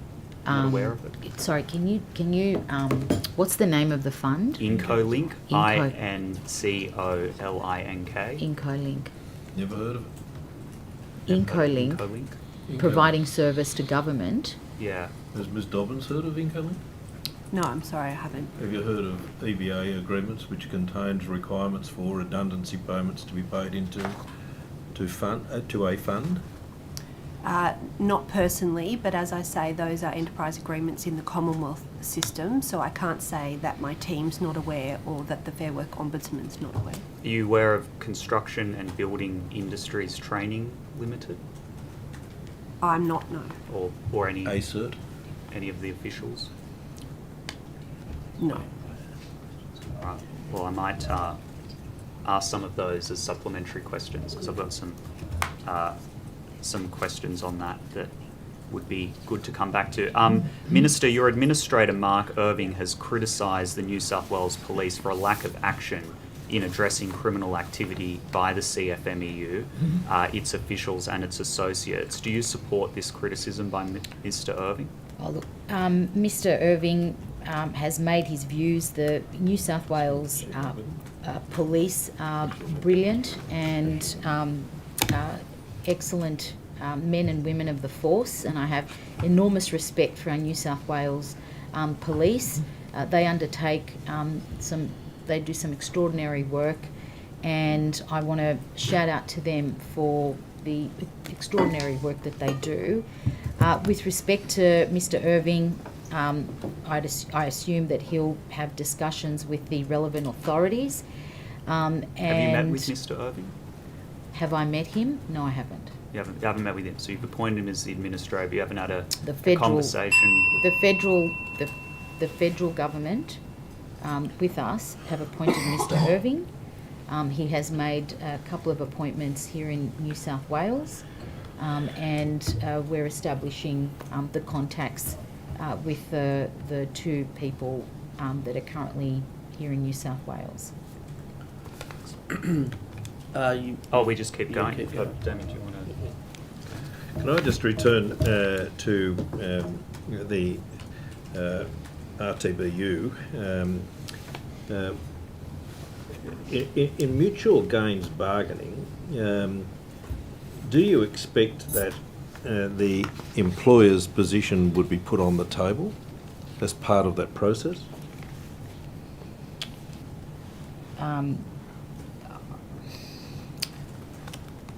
Mr. Tudor-Hope, I think we've just got to be really careful in terms of there are currently discussions at hand, and very comprehensive, very considerate discussions. There's a lot of work that's currently underway in terms of negotiations, from my understanding, and so it's all without prejudice. But I'm not really sure what you're trying to extrapolate from me. I'm happy to help you and the committee, but with respect to the negotiations that are currently at hand, and you would know this, you're a lawyer, that there are discussions that are without prejudice, and I don't want to prejudice any of those discussions that are currently being undertaken in good faith, and I encourage the good faith discussions. Good. No, thank you. I just was asking you about the process. Would you expect in mutual gains bargaining for the employer's position to be put on the table? But that's what's happening. The employer and the employees are sitting down and working through. So you would expect... We put forward items, the union will put forward items. Every sector is different, and so I don't know how many discussions or negotiations you were involved with in terms of the RTBU. I know you had a lot. I don't want to bring PTSD to two members of the committee here today, but you're talking about items that have been... But you've introduced a new system, Minister, and in fact you trumpet the fact that your new system, because of the introduction of mutual gains bargaining, is designed to lessen industrial disputation, because you were going to get people in a room and you were going to actually get outcomes as a result of this new mutual gains bargaining position. And I just wanting you to explain how, from an employer's point of view, as the Minister's point of view, what you say a good faith bargaining, mutual gains bargaining approach is are you putting the government's position on the table so that it can be properly considered by the representatives of the workers who are the subject of award negotiations? Mr. Tudor-Hope, as you know, the government agencies will put forward their various items on the table, but you've got to remember, you have to remember that this process hasn't been done for a very long time, and so you're talking about people that having to come together in this process of bargaining, and there's a lot of work that's required, and also a lot of trust that has to be built, and a lot of trust working through issues. It's not you just sit around the table. Let's sit around the table and, here are 5 things that I've got and here are 5 things that you've got, and let's thrash it out. It's a lot more work. There is a lot more work. And as a former minister, when, logs were put to you, a whole list of log of claims, and those claims would be a whole range of matters that are brought forward to the particular unions that are put up by their by union members, and they go through a process. Well, it's designed, though, to achieve or to reduce industrial disputation. Now, on the 8th of September, the RTB, you described mutual gains bargaining session that they had with the New South Wales government as the government being happy just to tread water in the absence of any accountability. Is that the approach that the government is taking to mutual gains bargaining? This process is going to take time, and it's going to take time because we've got a system in place now that hasn't been in place for 12 years, and then you can't just expect overnight. I'm impatient, and it's we want to get this done and we want to see transformation, but you're talking about a whole lot of processes that are necessary, and a lot of conversations are being had, but also it's building up the trust, it's building up the confidence of all sides, to make sure that we get a good outcome. And the good outcome is, at the end of the day, it's about improved wages and conditions, reforming awards, reforming work practices, and ultimately it's about providing a service and delivering a service to the public. Preventing industrial disputation. Chair, I noticed that Ms Boyd has just arrived. Yeah, you continue for another 11 minutes and then we'll go to Ms Boyd for 20. If it's possible to go earlier, I would love to, because I have to go back to the other one. But yeah, well, I'm happy to. Okay, then we'll go to Ms Boyd then. Thank you so much. That's very generous. Thank you. Hello again. So circling back to the discussion we're having previously, Minister, is it your understanding that the work health and safety regime in New South Wales has any different operation for workers currently engaged in EBA negotiations? What do you mean? Should there be a different work health and safety regime and response where there is a work site with EBA negotiations ongoing to where there is not? I'm not sure what you're trying to... What are you trying to... Sure. So I've heard that CFMEU organisers, as I was saying before, have been informed by the Newcastle Safe Work Manager that the presence or absence of EBA negotiations on site are, quote, relevant and impacts what I do on the site. end quote. Does that sound appropriate to you? I'll refer to Mr. Curtin, and if there are if there are concerns by union officials with respect to the relationships of government agencies, my door is always open, as you know. With respect to this particular matter, I'll refer to Mr. Curtin. Yeah, I'm not aware of any particular details that you're referring to in that matter, but safe work inspectors will take an impartial approach to the application of the WHS laws that is independent of any industrial negotiations that might be underway in any workplace. Yeah, because safety is safety, and you would assume that there should be no extra levels of suspicion or sort of not taking a complaint seriously. Can because I interrupt? If whether it's a CFMEU organiser that's currently has identified safety concerns, please let Safe Work know. If it's any other union official, if it's any other HSR, if it's a worker that has safety concerns, please let the safety regulator know. So if there are concerns of by CFMEU organisers on building sites who have concerns about safety, we want to know about them.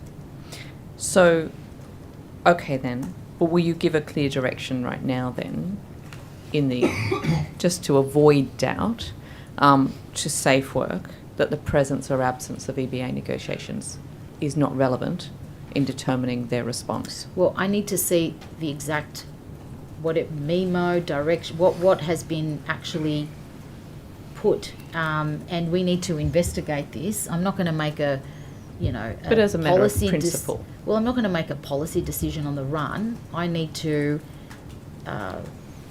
see what this is, and we need to follow it up. Yeah, so from my perspective, it's not necessary to provide any further advice to our inspectors other than their training and the application of our policies and procedures, which is that they'll take an impartial approach to the application of the WHS laws. If there's a particular incident that you're talking about, I'm happy to receive those details and look into that separately. And we'll take that on notice. Okay, thank you. In relation...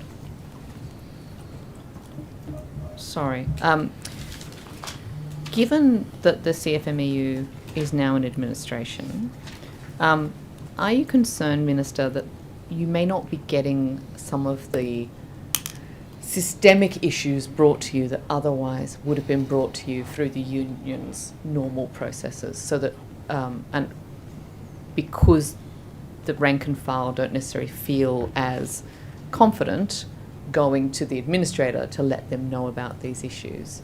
And if so, what are you doing to ensure that you can be made aware of those systemic issues directly from the rank and file? It's very clear that employers have to follow the law, and employers have an obligation, and the regulator, if they are contacted with respect to safety issues, they will take it seriously and go and inspect on those work sites. And for the workers in construction, do very important work, and I appreciate the work that they do in construction, particularly over the next many years, where we are going to, where the Premier has said that we need more housing, and we need to accelerate our housing developments. It's really important that we have skilled construction workers, but more importantly, safety is number one. And so I want, whether it's a union official, whether it's a worker across New South Wales, to know that safe work is a priority. And so where they have issues, they come to the regulator and raise those concerns. I understand at the Hunter Power project there have been 50 improvement notices issued, but no infringement notices or prohibition notices. and that there have been incidents that should have been investigated by Safe Work that weren't. Perhaps I will ask you, Mr. Curtin, is Safe Work committed to addressing the safety issues and the culture on that project? Yes, I mean, SafeWork's regularly engaged in those projects. We have teams that work on state government infrastructure projects and work quite closely with health and safety representatives, union organisers, PCBUs, and address the issues as they fall. There are times when various matters are raised and an improvement notice or a prohibition notice might be issued, and that matter will be resolved, and further matter comes in and another notice is issued. If there's concerns in relation to particular work sites, we have a high-risk workplace protocol where we have a team that look into those systemic issues and work with those PCBUs to improve their systems of work. There's an incident recently where a load was being landed on a scaffold while workers were inside the scaffold, trying to ensure it was stable. This was notified to Safe Work, but Safe Work, I'm told, refused to do any investigation because the workers took too long to hand in their statements. Does that sound like the inspectors have followed proper process? I'm not aware of that particular matter. I'd have to look at that one and come back to you this afternoon. Okay. Does it strike you as odd that there's been 50 improvement notices and never any kind of prohibition notice? That there's just improvement notice after improvement notice, but no actual infringement notice or prohibition notice? Where we identify that there are systemic issues on those types of sites, then we will initiate our high-risk workplace protocols. And what, just to that point, what we'll do is after today, I'll make sure that I get a formal briefing and come back to you on that. And also, we'll go out, the relevant officials go out on site and talk to the entity involved. And I just want to make it very clear to these large entities because they continue to do this, and it's very frustrating where I don't want to name any, but I just want to make it very clear that they need to follow the work health and safety obligations and the law here in New South Wales. And they need to make sure that they have that safety is a priority, but also that they have amenities, for example. And I know that, Ms. Boyd, you're very interested in this issue of amenities. Since your question last time, we were able to get a fact sheet out to work sites, but also make it a part of our checklist for inspectors when they go out on site, that they have to walk around, do their job, but also ensure that there are amenities, appropriate, clean amenities, particularly for women that are working on site. And, I'm happy to brief you further. I don't want to take up your time. Yeah. But, with respect to some of these large entities, I understand that they have stage processes, but they have to undertake their work health and safety obligations very, very seriously. And where they do get these improvement notices, and we're doing our best to follow through, but we will, and we do have on the large entities, we do have our inspectors that are working around there pretty much full time, don't we, Trent? Yeah. Yeah, for some projects, yes. For some projects. And I'm glad you mentioned amenities because that's one of the other bits of feedback I've had from the organisers in Newcastle is that Newcastle Safe Work is not requiring amenities on every site if the workers can utilise amenities at another site down the road. Does that sound like they are complying with the rules Well, they need for to that? comply. And if you tell me offline who these companies are, we will make sure that they have amenities. I'm sick and tired. We're in 2024 and work sites need to have amenities for women. It's simple as that. The women can't go driving down to Macca's or going to a petrol station or, so they can go and deal with what they have to deal with.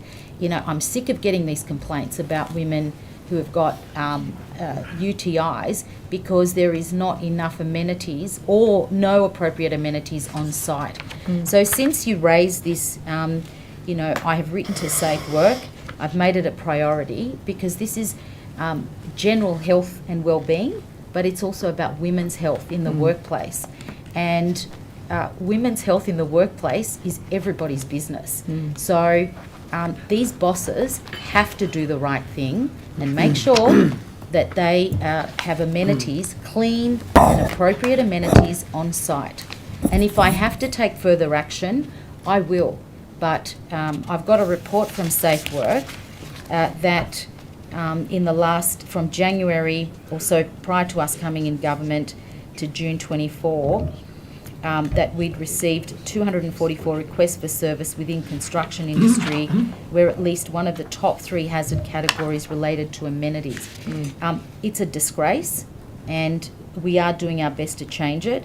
As at 30th of June, Safe Work had conducted 176 site visits in response to these requests for service. Safe Work has also been doing, so they've done 2,253 proactive project visits, which included, and I'm very pleased that our inspectors are doing this, included the inspection of amenities for construction sites.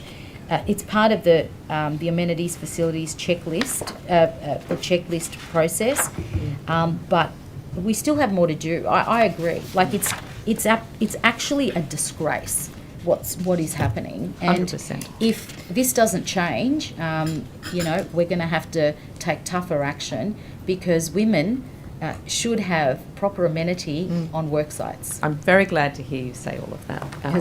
So thank you. And we will follow up with you afterwards about these inspectors who aren't requiring it. Can I ask, do you know that iCare currently doesn't have a policy on how to manage claims involving sexual assault or harassment? I'm not aware. I can take that on notice, but I can Mr. Wesling, speak to Mr. Wesling or Mr. Farquharson. We are in the process of developing a specific policy on the matter. We do have processes and policies in regards to high-risk disclosure claims, but we are responding to that feedback and putting in place a policy. It's pretty extraordinary. I know that you've only just taken the role, so I appreciate it's not your fault, but yes, I've seen a letter from the 29th of August saying that iCare currently doesn't have guidelines on how to manage claims involving sexual misconduct or how you can support sexual assault injuries. That strikes me as extraordinary for an organisation like iCare not to have had that already. How quickly can you now put that in place? I believe we'll have one in place shortly, in a matter of months. I mean, we'll have to work through the considerations for it, specifically handling those sorts of claims, but that will be, maybe I can take it off notice to give you a precise date. Okay, thank you. Does that concern you, Minister? Were you aware that was... Look, it's, it does concern me, and I take what Mr. Wesling has said, very seriously, and I know that he will do his very best to get that. It's underway, but we'll try and get that as soon as possible. Thank you. I will leave it there now, Chair. Thank you very much. Thank you. Mr. Tudor. I just wanted to finish off a couple of questions on the RTBU, Minister. So I think I put to you that one of the aims of mutual gains bargaining was to prevent industrial disputation, and in fact the RTBU is so frustrated by the actions or the failure of the bargaining process that they now have in fact commenced industrial action or protected industrial action. Minister, the RTBU's claim is for 8% per year for the next 4 years. You're never going to agree to that, are you? Look, Mr. Tudor-Hope, I know what you're trying to do, and I said this to you earlier. They're in the process of bargaining, and under your government, you lost hours and hours of industrial action you know, was same lost is now under occurring, you. Minister. Well, Tell look, them now. they've got. You're never going to agree to that, are you? Order. A point of order has been taken. Mr. Lawrence on point of order. It's not very courteous to put such an argumentative proposition and then give the Minister no more than 10 or so seconds Well, to that was not respond. true. Or the same thing is... Yes, I uphold the point of order. It is true. You have previously complained that the Minister should not speak at length on matters outside the remit of the question, but the Minister then only had 12 seconds before you were interjecting with a commentary. So please desist from that, Mr. Tudor-Hope. Minister. Well, you're not going to Yeah. agree to that, are you, Minister, the 8%? Mr. Tudor-Hope, we're currently going through a process of bargaining, and you know, as frustrating as it may be for some, and as challenging, you know, there is a process at hand. I don't want to prejudice any of the bargaining negotiations, and at least we're talking, as opposed to your government that didn't talk. I mean, you shut down the whole system. Well, what you know, you what you advice put have these you people received in through. relation to the protected industrial action and its impact on the rail system? Have you received advice about the potential impact on commuters of the industrial action which is being taken? My understanding, Mr. Tudor-Hope, is that you know, these applications are made, and they're made in the context of the Fair Work or the IR Commission independently look and consider their reasonings, and they'll make the decision with respect to protected industrial action. They're the processes. But That's you'd be the legal concerned processes. For the purposes of the people of New South Wales and the impact on the commuter system, you'd be concerned about industrial action which impacted the daily lives of people. Mr. Tudor-Hope, the government will do all it can to make sure that we're all at the table and we're all working together. But that's not happening now, is it? We're working in good faith for the people of New South Wales, for the commuters of New South Wales, as opposed to the, you know, thousands of hours of under your government where industrial action, where thousands of productive hours were lost to industrial action under your government. Now, look, in terms of my role, I want to make sure that there is good faith negotiations, and that takes time and patience, and I mean, just consulting. You know, just consulting would on the industrial action just- be taking place if, in fact, you were acting in good faith in relation to those negotiations? They're saying to you through this industrial action, this is just taking too long. We're just treading water here. There is no give or take by the government. So all the indications are that the government treats mutual gains bargaining as just a delaying process to stop, in fact, an outcome of a wages claim. No, that's not true. Like, we of course we want to see these hard-working public servants and our transport workers and other essential workers who deliver important services receive a wage rise. Absolutely, 3% we do. now? 3% now? Mr. Tudor-Hope, it is. Our system is very different to yours. You close the door to any negotiation. 3% now, Minister. You close the door to any negotiation or bargaining. These things take time, and you have to be patient, and you have to build trust. And it's going through. I mean, just going through award reform and going through modernising awards take a very long time, because it's not just a one size fits all. But it's not what your government did was just put in the wages cap, and that was it. That was it. Minister, you've explained that to us numerous times. Can I just ask you this? No, will the proposed industrial action, or the industrial action, will it delay the conversion of the Bankstown-Sydenham line? Blacktown-Sydenham line? The conversion? Bankstown-Sydenham. I've Bankstown. just became aware of this just recently. So you're not aware whether the industrial action will cause a delay to that conversion process? We're talking to the relevant transport unions. I've seen this in the media. We're at the table. They're at the table. Of course, there's frustration, but you haven't we've got received a open briefing dialogue on that? On I've what the just become consequences of aware. that industrial I'm action? happy to refer it The to... Minister's quite right. Minister. Mr. Europe, this has only been advised just in the last few days. It hasn't previously been a matter included in any of the logs of claims from the RTBU. It's come quite out of the blue, although, as you know, the project was initiated in 2016. This was part of the scope. The contracts were signed for the augmentation of the operations in 2019. So this is quite out of the blue, and the government remains totally committed to converting the line between Sydenham and Bankstown to a metro But operation. you wouldn't want it delayed, would you, Mr. Draper? Of course not. No. I mean, delays cost taxpayers money.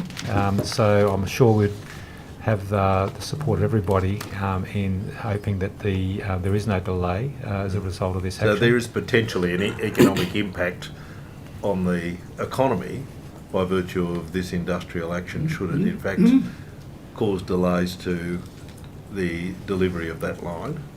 There's an impact firstly on the people who live in the Canterbury Bankstown area who utilise that line, who would be, they've already having to go through a period of disruption, and they've already had periods of disruption during the early works. They were going to experience disruption while the line's being converted, and then if there was any delay, or if the metro didn't proceed, they'd been denied access to a modern metro system. Correct. It would also have much wider impacts on users of the Sydney Trains network, because the development of the metro line between Sydenham and Bankstown helps alleviate pressure and improves reliability on the whole Sydney Trains network. And we have contracts in place that are all signed to commence with the conversion. So if there is an impact on the delivery of that infrastructure, Minister, I ask you, would you take action to in fact set aside that protected industrial action? Look, I mean, I defer you to what Mr. Draper said, but as Mr. Draper said, and I'm a member, actually a state member for one of the seats where the conversion is currently happening, and our community cannot take any further delay. The line, our community has over the last few years, whether the line shuts down on the weekends or particular dates, and particularly now in the next year where the line will be closed, and my community is going through a process of looking at their routes, and also excited about what is to come in place. This fantastic metro, which we've seen the opening, and we've seen over 1 million commuters that have gone on the metro. So we're going to do everything that we can to be at the table in good faith, have good faith bargaining, and work together with the rail unions. This is an important project, but as I said, the government is. So do you think that the conversion will in fact impact on the quality of life of the people impacted by the conversion process? Will the conversion? Yep. Sorry. Well, do you still think? Because in fact you made a submission about this conversion, opposing the conversion when it was initially mooted by the previous government, didn't you? As the local member, I did. Yeah, you didn't want it to go ahead, did you? Well, I had concerns about the proposal that you had put forward in terms of the business case. Do you still hold those concerns? Point of order. A point of order has been taken. Mr. Nanva on the point of order. My point of order goes to relevance. I don't know how this is relevant to the Minister's portfolio responsibilities, what views she holds or doesn't hold with respect to a metro as the local member for Canterbury.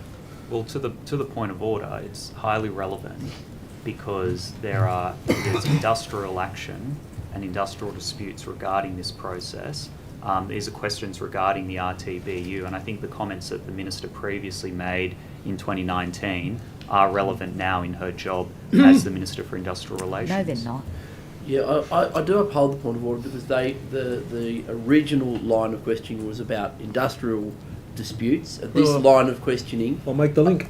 Yeah. I'll make the link. Please, I'll finish ruling. This line of questioning was about the Minister's position in her capacity as a local member some time ago. So if you could make the link, Mr. Tudor-Hope, please do. Well, now, you'd be on a unity ticket with the RTBU, wouldn't you, in delaying this process of the conversion of the Sydney Bankstown line? Would you not? No. You're not. My view, the government's view is we are going ahead. Our community is looking forward to the metro, and there are, at the moment as we speak, processes in place to make sure that our community is transported to their place of work, to their medical appointments. All of that work is undertaken, and we're at the table with those unions, and I'm looking forward to the metro. In terms of the RTBU, are you on a unity ticket with them on their policy to levy union fees on non-union members? We've already responded to that. Well, what's the position? We've already responded to that in the upper house, and questions that have been asked in terms of, you're talking about bargaining fees. It's been ruled out. So ruling out bargaining fees, ruling out any push towards compulsory unionism? No, we've responded to that. I'm a big freedom of association person, so Hear, hear. People it's good to hear, have, Minister. Well, it's very important. I freedom agree. of association I agree. Is You're very making me important. very happy, but, Minister. No, good response. I wanted to turn now to one of your first acts as a minister on the 20th of May 2023. You halted what you called a wasteful review of the building and construction industry. You said then that we won't be wasting precious taxpayer funds to undertake an unnecessary review that may place a significant burden on industry. With everything that we now know about the CFMEU on construction sites right across the state, were you wrong to make those comments on the 20th of May 2023? I've already responded to that, Mr. Rath, and I've already responded to that question in the Parliament, and I've made my views very clear. The Construction Compliance Unit does very important work. It was established under Mr. O'Farrell's government, and as I said, that work is very important. Now, as a new minister, you're going to look at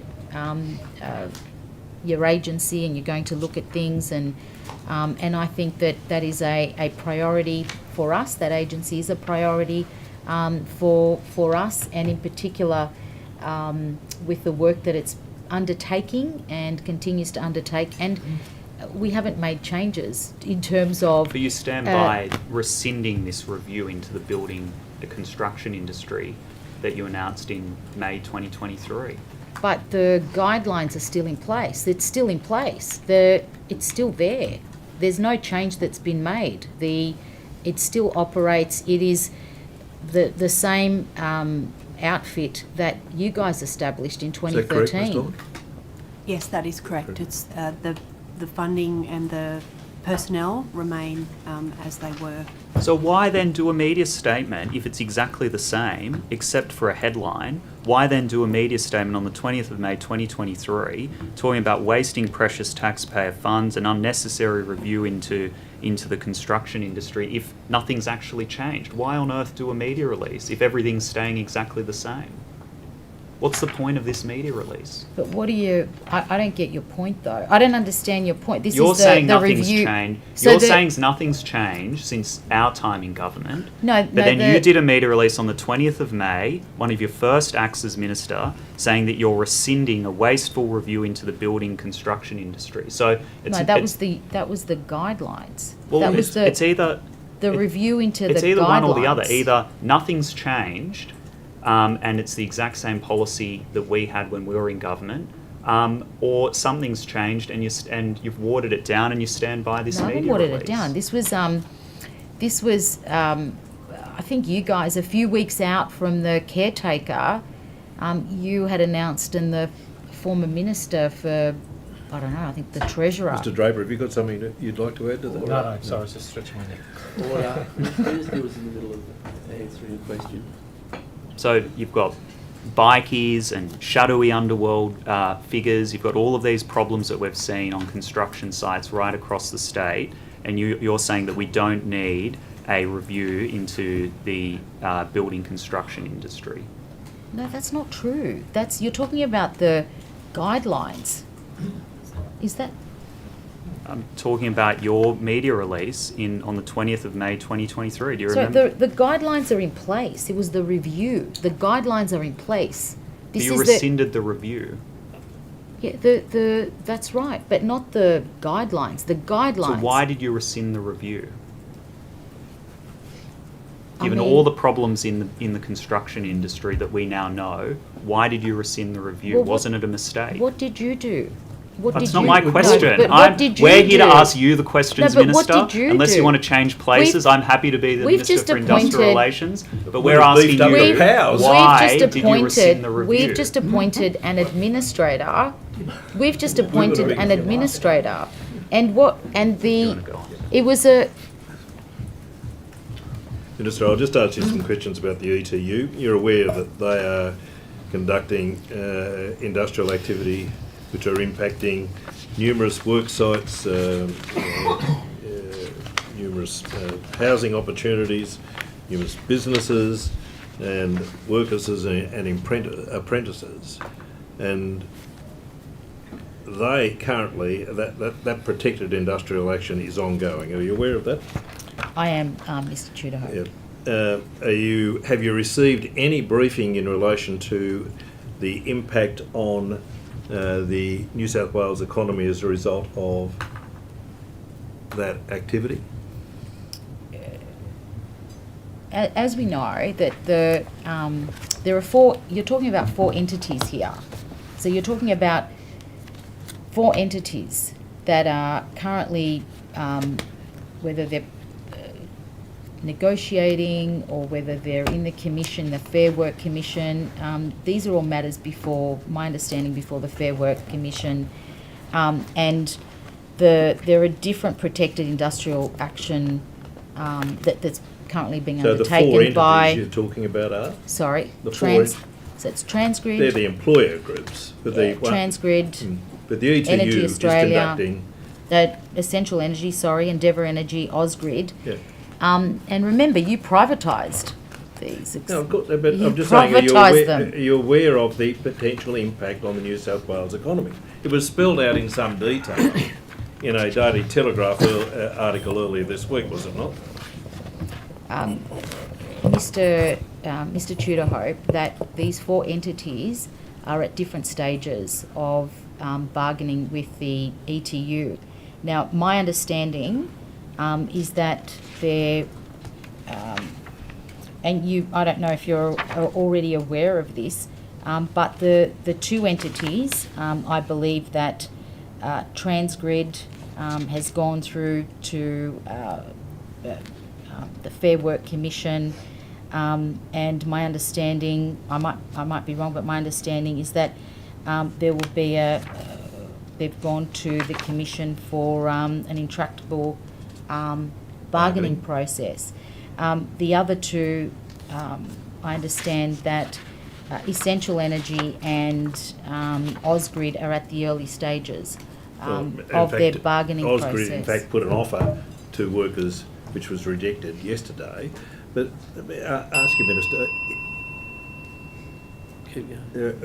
Minister, in relation to the protected industrial activity, if it is having an impact on the New South Wales economy, you have various powers which you could use, don't you? Yes. Well, I understand. Yes, that's right. You but could also make application under Section 424 for the lifting of that protected industrial action, could you not? Mr. Tudor-Hope, my understanding is that that Endeavour Energy has. Are you aware of that? Yes, but you're aware. But I'm asking you. So, what was the outcome? Minister, I'll ask the questions. I'll ask the questions. No, but I'm asking you. What was the Minister, outcome? Please don't ask questions. So, Minister, you have the ability to make an application if there is a significant impact on the New South Wales economy, and we've had it listed earlier this week, the impact on RPA Hospital, 1,000 apartment complex at Macquarie Park, the Port of Newcastle, the Snowy Hydro Kurri Kurri Power Station, the M1 motorway upgrade, the M7 M12 upgrade, and what that has done is in fact impacted on almost 80% of, for example, just one entity, Ausgrid customers. So where is the point where you get a briefing on the impact on the New South Wales economy and make an application under 424 to stop the protected industrial action? What's that point? As you know, Mr. Tudor-Hope, that these 4 entities are at different stages of their bargaining. So Transgrid's at a different stage. They're far advanced, and they're in the Fair Work Commission. And I understand through arbitration, they're going to an arbitration process. My understanding with Ausgrid and Essential Energy is that they're at early stages of their bargaining process. With respect to Endeavour Energy, I understand that that the company has made a number of applications to the Fair Work Commission with respect to the terminating protected industrial action. And my understanding is that on each occasion, Fair Work has found that the threshold has not been met, therefore declined to grant an order. So I'm just giving you the facts, right? I'm just giving you the facts, and there are at different stages, and I urge the ETU and the 4 entities to sit and bargain in good faith, and that's the expectation that we all have, and the expectation of the workers and the public and those who receive service. But it is important. I mean, these are hard workers, particularly those people who work for Essential Energy, for example. Many of those workers live in rural regional communities, and they're advocating very strongly, of course, for better wages and conditions, and we have to respect that. I respect we exactly have to respect where that process is up to. But you're the minister. There are certain powers which exist with you in circumstances where the impact on the New South Wales economy is impacted in the way that it is being impacted, regardless of where those other proceedings are up to. You have to make an assessment about the impact on the New South Wales economy of this protected industrial action. A, have you received a briefing? And B, have you done an assessment about the impact on the New South Wales economy?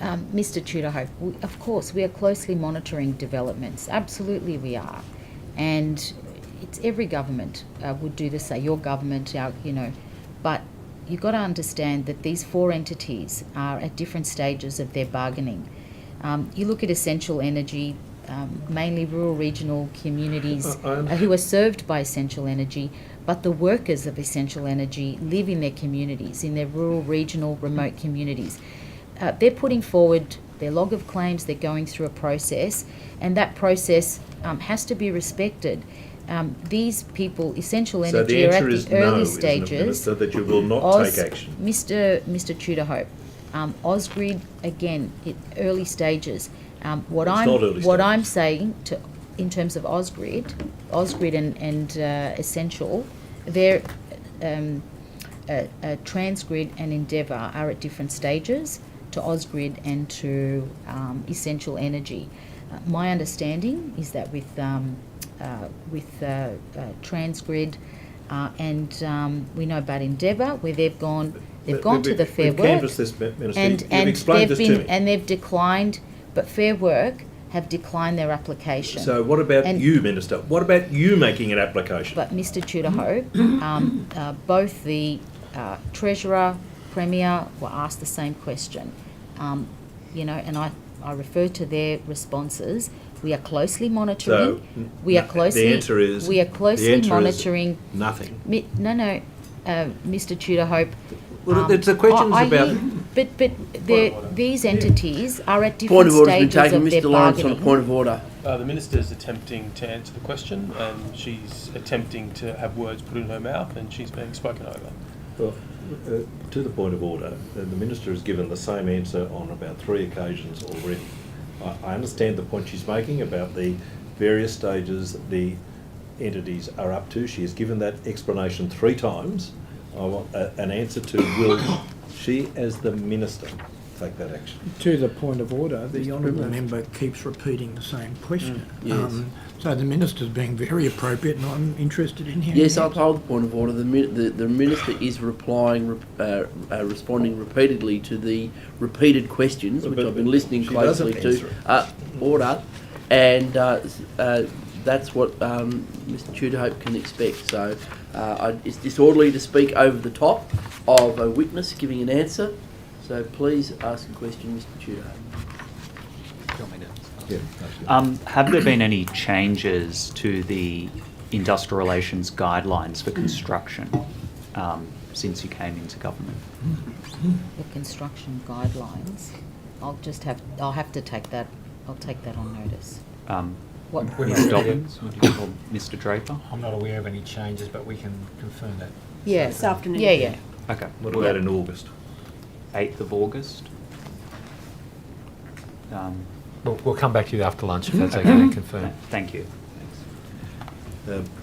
So, just finally, if I can take you to a question which I put to the Health Minister yesterday about the CFMEU involvement, and I think you gave evidence earlier that you were reviewing each of the EBAs in relation to the each of the EBAs where the CFMEU was involved. Is that right? We've asked the Fair Work Ombudsman to do so. So when you asked for that review, what are you specifically asking the Fair Work Ombudsman to do? We haven't restricted the scope of that inquiry. We've just said where they were CFMEU involvement in those EBAs to examine those EBAs for compliance. So if a term of an EBA in fact gave the CFMEU power to in fact veto a particular subcontractor, what would be the submission you would make in relation to that provision in an EBA? We're not. If we receive a complaint, Ms. Dobbins might want to add to this. If we receive a complaint about something like that, we would investigate it ourselves and potentially refer that specific thing to the Fair Work Ombudsman. In this particular case, we've made a general reference to them because of all of those allegations. That's the approach that we would take, and Ms. Dobbins may want to add to that. No, the Secretary's quite right. So we're assisting the Ombudsman where we can with that review, and where specific allegations, complaints or intelligence comes to the Construction Compliance Unit, where we have regulatory authority, we would undertake investigations in relation to those complaints. In circumstances where the federal government had in fact abolished the ABCC, you would have thought, would you not, Minister, that in circumstances where that had occurred, you would take steps to beef up the construction compliance unit, would you not? Mr. Tudor-Hope, look, the construction compliant unit is operational. It's doing its job. It's out there. It's checking the work plans. Have you given it any more resources? It's I'll have to take that on notice. But the resources have been maintained So no as they were additional historically. resources for the. Well, I'll say this to you. there's an administrator in the CFMEU Construction in General, and the administrator, has already made some statements in the public with respect to what he has seen. Of course, there will be conversations between the administrator and the government and through Mr. Draper with respect to if there are things that are necessary. Be given access to sites? Sorry? Would Darren Greenfield be given access to New South Wales government construction sites? He's been removed as an official of the union. So he would have no access to a New South Wales government construction site? As an official of the union, that's the case, because he's no longer an official of the union. Thank you, Mr. Draper. The time being 12:45, and in the absence of government questions, no government questions. Thank you, Mr. Lawrence. That concludes the questions for the Minister. Thank you very much, Minister, for attending the hearing. The Secretariat will be in contact with you in due course with any matters taken on notice. But once again, thank you for attending the answers you gave, and for everyone else, we'll be returning at 2 p.m. for further questions. Thank you, Chair, and thank you to members of the committee. Thank you to government opposition members and our officials as well, Hansard, our attendants, staff. Thank you.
Welcome back. Do we have anyone to swear in?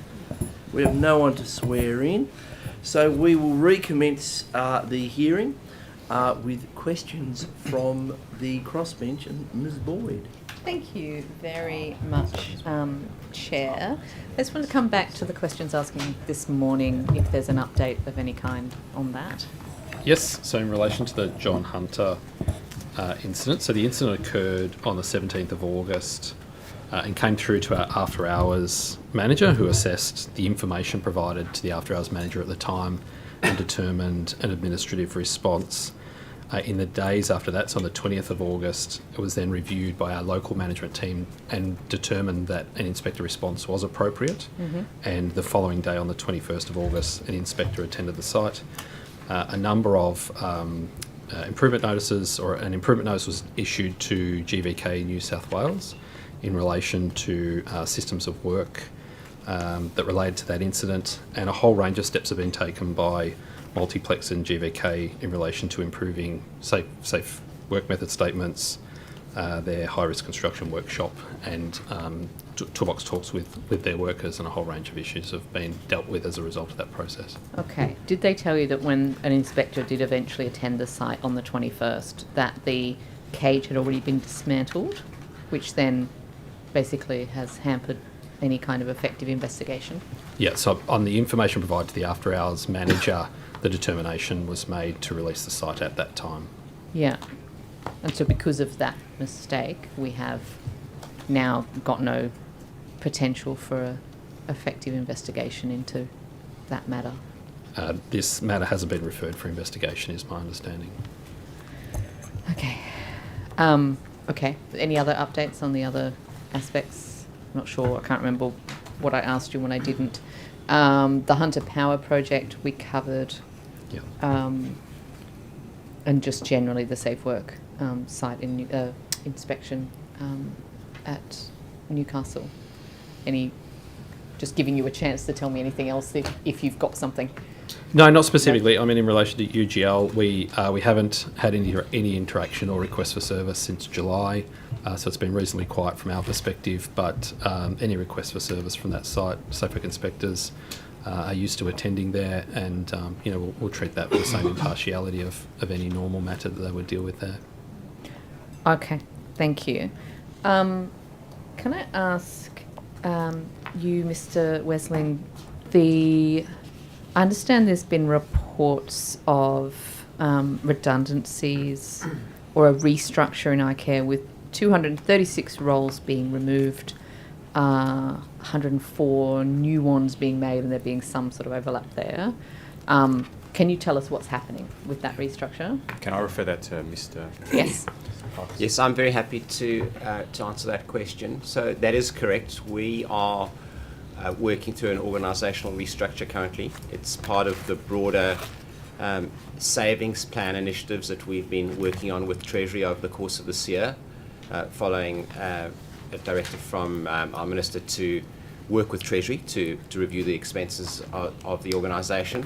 So we're fairly well progressed in that. We're making changes to all levels of the organisation. It's in line with the government guidance around reducing senior levels. And we have completed our consultation process, and we're working to an effective date of the 4th of October. So it's quite an important time in the process for us, and is quite wide-reaching, far-reaching, as I mentioned. So does that mean that there are particular sort of teams or departments that are going to be lost, or is there sort of an across-the-board sort of a... So that is right. So proportionately speaking, there's a larger impact in the more senior levels within the organisation, so the group executive. So we had 8 group execs. That's been reduced to 6, which means that we've got fewer functions, so larger scale executive functions, and then that flows through to the structures that flow in from that. So generally it's an approach to centralise expertise so that we can leverage the scale and capacity across the organisation. Okay. Can I ask So successive Auditor General reports have identified that incorrect payments are still not being picked up by iCare's peer review processes. And I've read at least 2 Auditor General reports that have called on iCare to ensure it's got sort of better processes in place to ensure that correct payments are being made to people.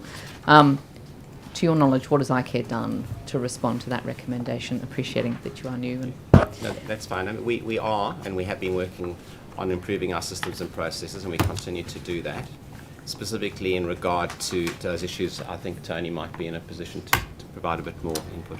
Yeah, so you're right. Over the last several years, there's been issues raised around payments to workers, the weekly payments. So we have had a program of improvement around weekly payments. We've also completed the remediation program for those historical and guidewire issues that have been raised previously. Mm-hmm. Over and above that, we've also implemented more system controls to ensure the right pre-average weekly earnings payments are made, that they're indexed properly. We've introduced other quality assurance where we've put in place health checks for indexation, for example, that occurs twice per year. We've continued to have ongoing dialogue with CIRA around as they've continued to audit those processes as well. I know that when we had this issue with Piawi a couple of years back, there was then quite an expenditure on consultants to try and correct things. Is iCare still using consultants in relation to some of this work, or no? Not to my knowledge in regards to payments remediations. We did engage consultants earlier on in that process, as I understand it, to help determine the best way of remediating, particularly for those complex, older errors. To my knowledge, we don't have consultants helping us on those programs today. Okay. Just a couple of other things coming out of that Auditor General report from April 2024.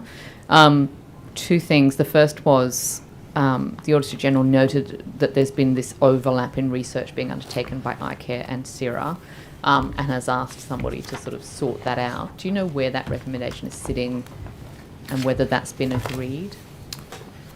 What I can tell you is that we have a tripartite arrangement with CIRA and WorkSafe, where we're looking to make sure that we have a sensible approach to those types of matters. Mm-hmm. So I know we've got a group that's been focusing on those discussions. So I don't think there's a final structure that's been set up, but we are working to make sure that there aren't any overlaps and we do it in a sensible way. Yeah, okay, because the other recommendation was that there's a lack of clarity over the responsibilities between iCare and CIRA, and I think that's been noted a few times in different reports as well. So what is the structure of that process then that you're going through to work out better delineation of responsibilities? So we've got, as I said, a tripartite arrangement where the 3 CEOs meet on a regular basis, and we've got a number of working groups that feed into that to address those specific issues. So that's the approach that we're taking. But there's to work through something in terms of there being something new to respond to this. Has that tripartite arrangement with these working groups been looking at that particular issue for the research issue? Yeah, or any of the others? That is absolutely one of the areas that we're focusing on, yes.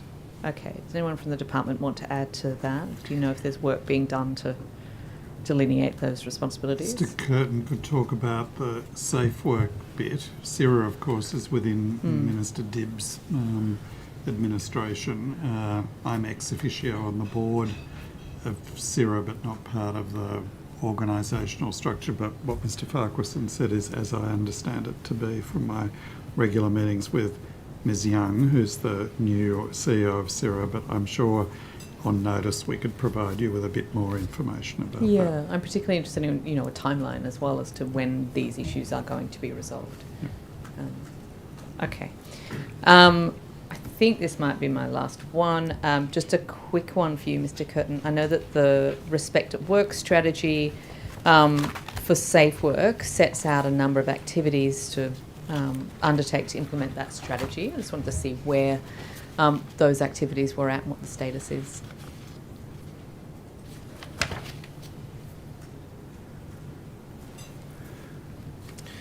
Let me just find my notes while I You're run through okay. that. Yeah, so the strategy was released in October last year, and in the time since we've been holding advisory council meetings, bringing together various agencies at a federal and state level to make sure we've got a coordinated approach to our response to that strategy. It's a whole range of work that's been underway. You might know the Code of Practice was released earlier this year around sexual harassment, which provides really strong guidance to PCBUs and industry about expectations around sexual harassment and gender-based violence in workplaces. The Respect at Work team has also been undertaking a whole range of engagement activities and specifically held a number of webinars, 3 particular webinars to help industry and businesses to understand expectations around compliance with the Code of Practice and compliance with the laws. Mm-hmm. We are restructuring Safe Work at the moment, as you might know, and as part of that process we've reviewed the composition of the Respect at Work team, and given the time that we've had now to raise awareness and build a code of practice and undertake webinars and provide some guidance on our website. There's quite a lot of information on the website, fact sheets, a mapping of the regulatory environment and a whole range of reporting options on the website. We're now moving to increase the number of inspectors in that team so that we can have a stronger focus on building capability across our broader inspectorate, but also to respond to some of the serious matters that we're seeing being reported through to Safe Work, where sexual harassment or gender-based violence is the focus of the psychological harms in workplaces across New South Wales. Yeah, okay. And have you been playing a role then, I think I know the answer, so it's a bit of a leading question, but in these recent allegations around the nighttime economy and sexual assault and harassment in clubs and restaurants and things? I did ask Commissioner Rodriguez the other day, what is SafeWorks' role in that process? Yes, so you might know that 3 focus areas based on the data of the Respect at Work strategy is around retail, hospitality and health and social assistance sector. So when we've identified those serious concerns that we've seen reported in the media, we've initiated responses of inspectors into some of those organisations, so into the hospitality organisations and into the media organisations that we've seen reported recently. So those inquiries and investigations are underway at the moment, so I can't talk about the particular details of each of those, but it's a very, very serious issue, a very pervasive issue across a whole range of industries, but we can see that the serious harms that are happening in these particular industries are of great concern to us, and we'll be taking a really active approach and working with the industry to come up with some strategies to raise awareness and to build compliance in those industries so that we can keep people safe. And will that cover not just, I guess, the experience the employees are having from other employees and bosses, but also the experiences that employees are having in those environments? And I think I've been talking about this a lot in these estimates, but there is a bit of tension between the customer always being right and also being able to say, no, that's not appropriate conduct, and still keeping your job. Is that also going to be part of that focus of that work? Yes, absolutely. Businesses and PCBUs have a responsibility to provide a safe workplace for those who are workers and other people in workplaces, and they absolutely need to take all measures appropriate to keep people safe and comply with the Code of Practice and therefore comply with the regulations in relation to sexual harassment, gender-based harm, psychosocial risk, all of those sort of violence and aggression matters. Okay, thank you.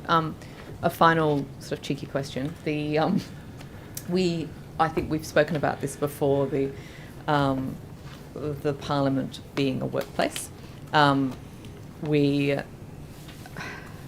are in a workplace where people sue each other, where statements are made, whether in the Parliament or outside the Parliament. It isn't.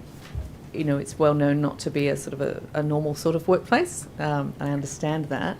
But in terms of who is responsible for ensuring the psychosocial safety of everybody, not just MPs in this place, caused by other MP behaviour, has there been any work to, I guess, better assess, who is the person in charge and who is responsible for psychological harm done to people in this place? So I might take that if that's okay, Ms Boyd. Certainly Mr Curtin and I have been talking about this. I mean, the parliaments are extremely complex environments from this point of from the point of view of a regulator, because in general the Crown, I guess, I think lawyers like to use the term, in one of its emanations would be the PCBU for the Parliament, but proceedings of the Parliament are a very broad construct, and of course much of what is captured by the proceedings of Parliament is subject to privilege, and why I'm saying that is, while the duties of the PCB would be the duties of any PCBU, the role of the regulator is very seriously constrained in the environment where Parliament reserves the rights to do things in its own way. Now, there would be circumstances where people who are not members but who are employed under the GSE Act or the MOPS Act, etc., might be experiencing things where the regulator could exercise its functions. There would be other circumstances which were closer to being captured by the proceedings of Parliament, where it would really be, I think, a matter for the presiding officers, the clerks and members themselves to determine what to do. So that's a long-winded way of saying it's very complicated, but also that we're actively thinking about it in order to be able to provide good guidance to anyone who raises a question with us about how this works. But it's not straightforward. It is not. And it's not for me to advise the Parliament on how it should think about these things, but it is not straightforward. I mean, I guess a perfect example is, you know, if you say you are a queer person who is employed as a staff member in an office, in any other office you would be protected by a bunch of anti-discrimination provisions and all sorts of things, and not just going into how you personally are treated, but also what you might see in your workplace. But as part of your job, you're then required to watch privileged statements made in Parliament that made in any other workplace would sort of offend those laws, I guess. What is the responsibility then of that person's manager in terms of preventing psychosocial harm to them? I'm not sure that we have an answer, but it seems to me that there's a lot more that needs to be done to sort of unpick those issues. And I guess I was attempting to be helpful in characterising some of the sort of complexity here rather than offering anything. A, I'm not a lawyer. No. B, I think this is a very complex environment around the way the law applies, and much is different for different parties in these scenarios depending on whether they are members, whether or not the issues are connected to those things that might broadly be picked up by the concept of proceedings.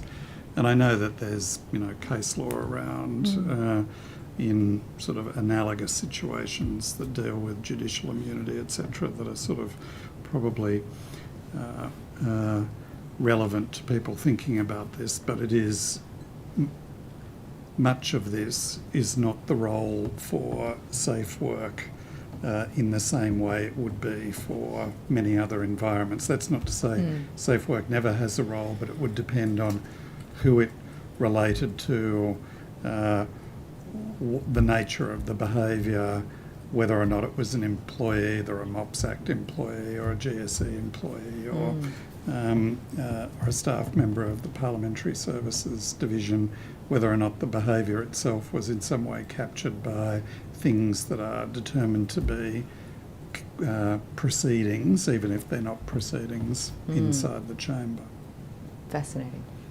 Thank you. I hope that was a little bit helpful. No, it's very useful. Thank you.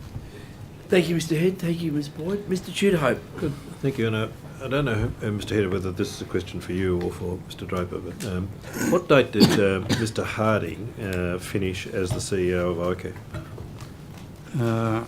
It's not a question for me because ICARE is independent of Mr. the Draper, are you? department. So. That would be me, Mr. Tudor-Hope. It always falls to you, Ms. Campbell. It does. Mr. Harding vacated the role as CEO on the 5th of July this year. Was there any separation payment made to him at the time of his leaving ICARE? That's a matter for the board, Mr. Tudor-Hope. I don't have that information.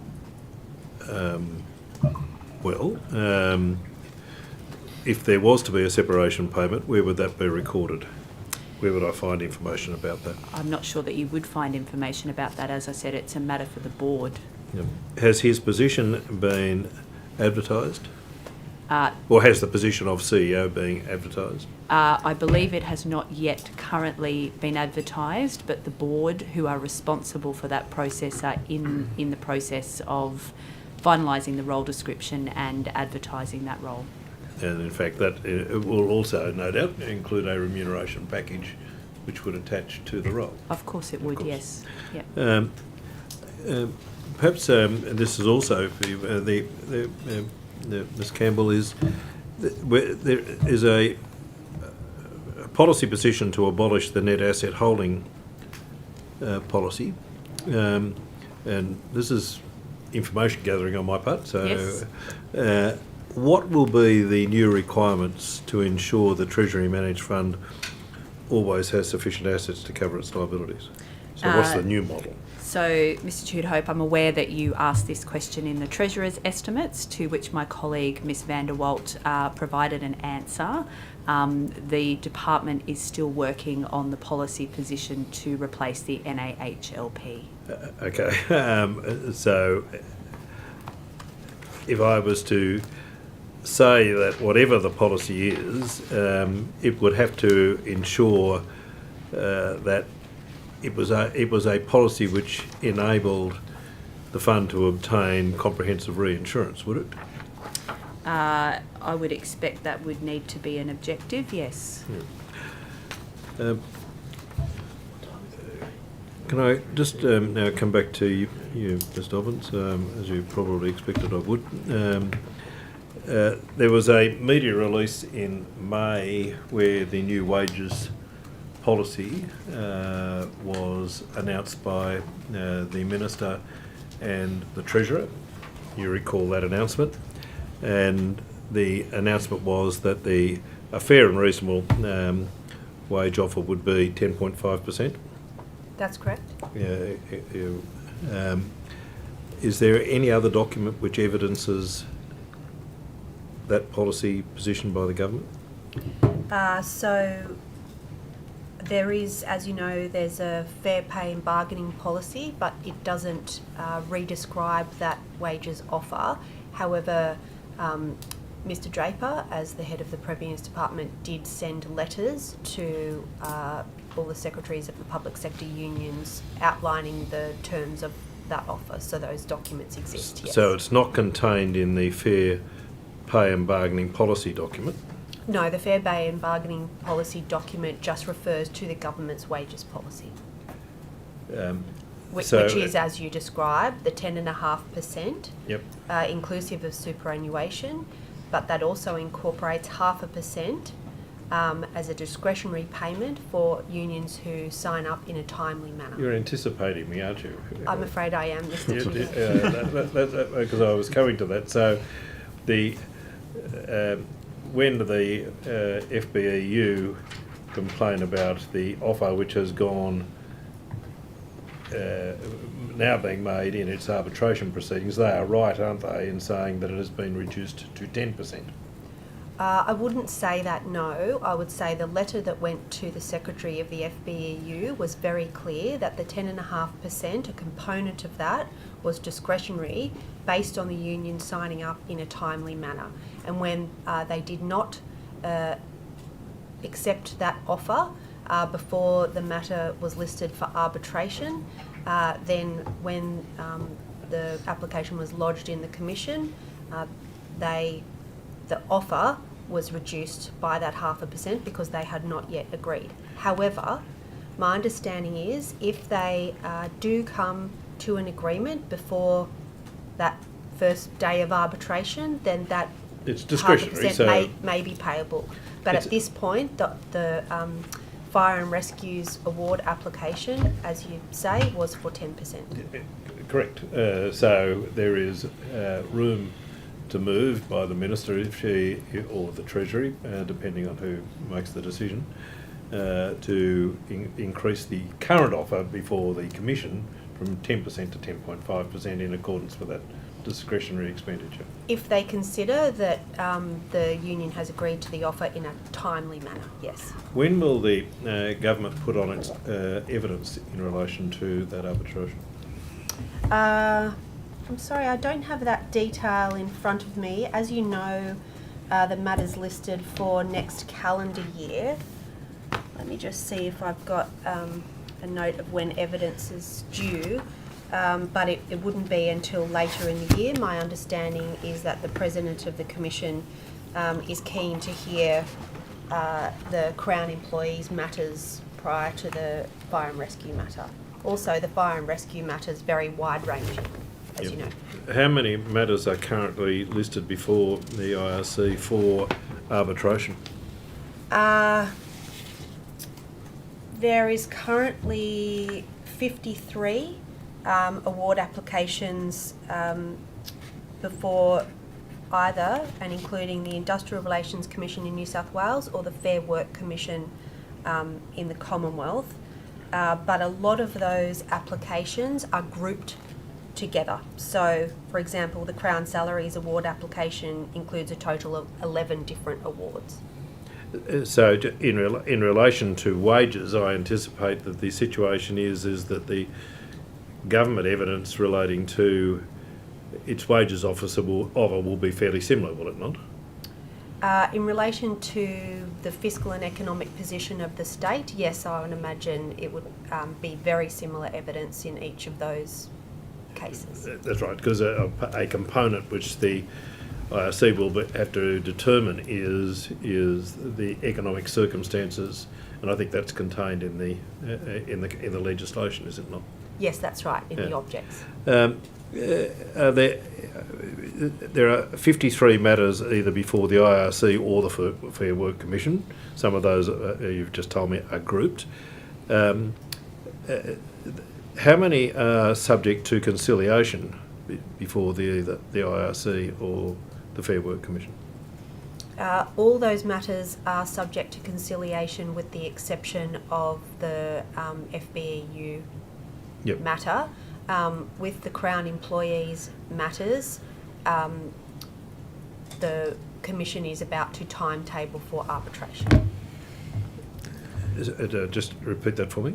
So the Fire and Rescue matter has been timetabled for arbitration. In relation to the Crown matters, the Commission is about to formally timetable those for arbitration.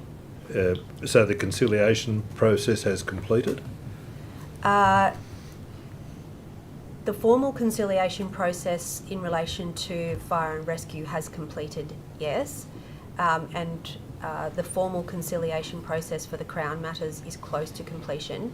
However, the government's fair pay and bargaining policy does not preclude further conciliation at any time, really, does it? That's correct. Yep. So there's still ongoing productive discussions with those public sector employers and those unions, no matter what stage those applications are at in front of the Commission. And my understanding is the government's still hopeful of resolving some of those matters before they go to arbitration. But as the Premier has said, if they do need to go to arbitration before the independent umpire, that's okay as well. So, since the 1st of September this year, how many awards are there to which the New South Wales Government or its agencies are party expired before that date? Sorry, ask that. How many awards have expired prior to the 1st of September 2024? It's the 53 that are in that before are, each of the commissions. so if I can differentiate, that there is a process before you potentially lodge an application with the IRC where there is mutual gains bargaining which is occurring. That's right. So, are there awards where that are still the subject of mutual gains bargaining, where no application has yet been made to the IRC? No, because either government agencies or public sector unions in New South Wales made applications to the State Commission to preserve the date. Oh, I see. So mutual gains bargaining doesn't stop when those applications are made, but those applications were made of the instruments that expired on the 30th of June. Applications were made en masse to preserve In the other words, date. to get them in line to actually. So if I can understand the process, is obviously before an award expires, there's a period of negotiations have already commenced, have they not? That's correct. Yeah. So a mutual gains bargaining process has already been occurring before the award expires. That's part of the timeline. Correct. And then generally when the award expires, either the government or the union will lodge an application with the IRC to preserve its rights under a timetable or whatever that timetable is that the IRC would impose. Is that correct? That's correct. So the reason the applications are lodged to preserve the date is the benefit to the unions is to preserve the date and therefore protect the possibility of being back paid to that date, and the benefit to public sector agencies is administratively it would be very difficult if all the agreements had different commencement dates, so it's easier to administer if they commence largely on the same date. So have the Nurses and Midwives Association, have they lodged an application with the IRC?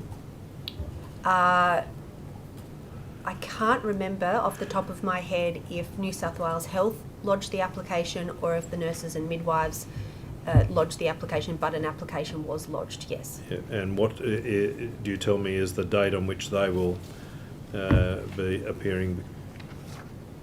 Yes, I can. Sorry, bear with me.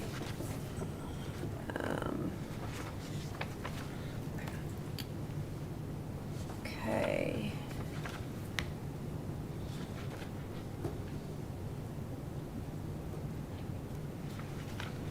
Sorry, I just need to find it in my handy table.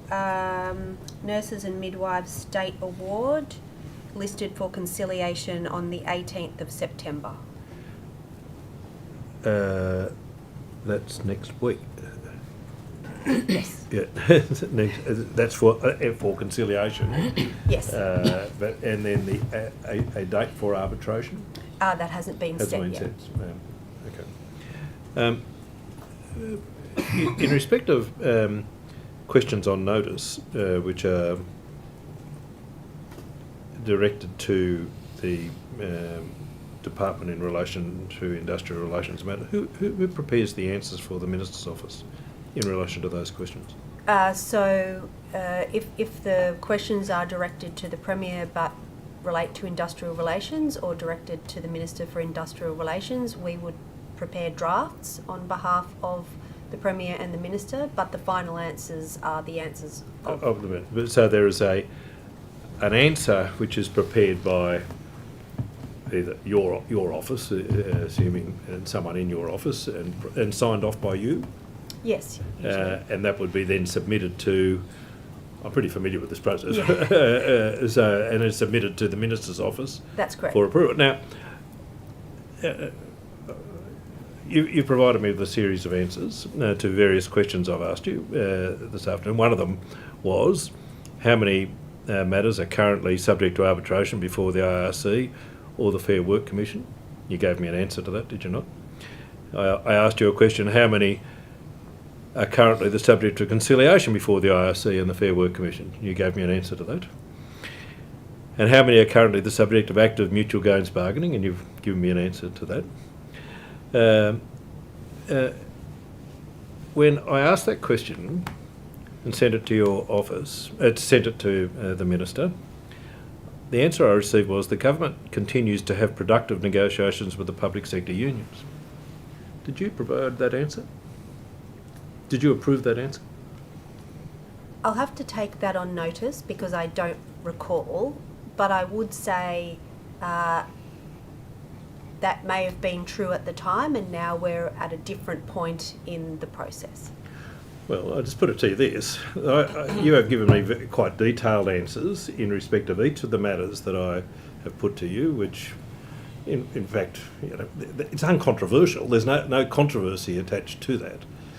And yet the answer, and this was, and if you want a note of the question, it is question 2673, which we asked. And I must say I was surprised by the answer because I expected an answer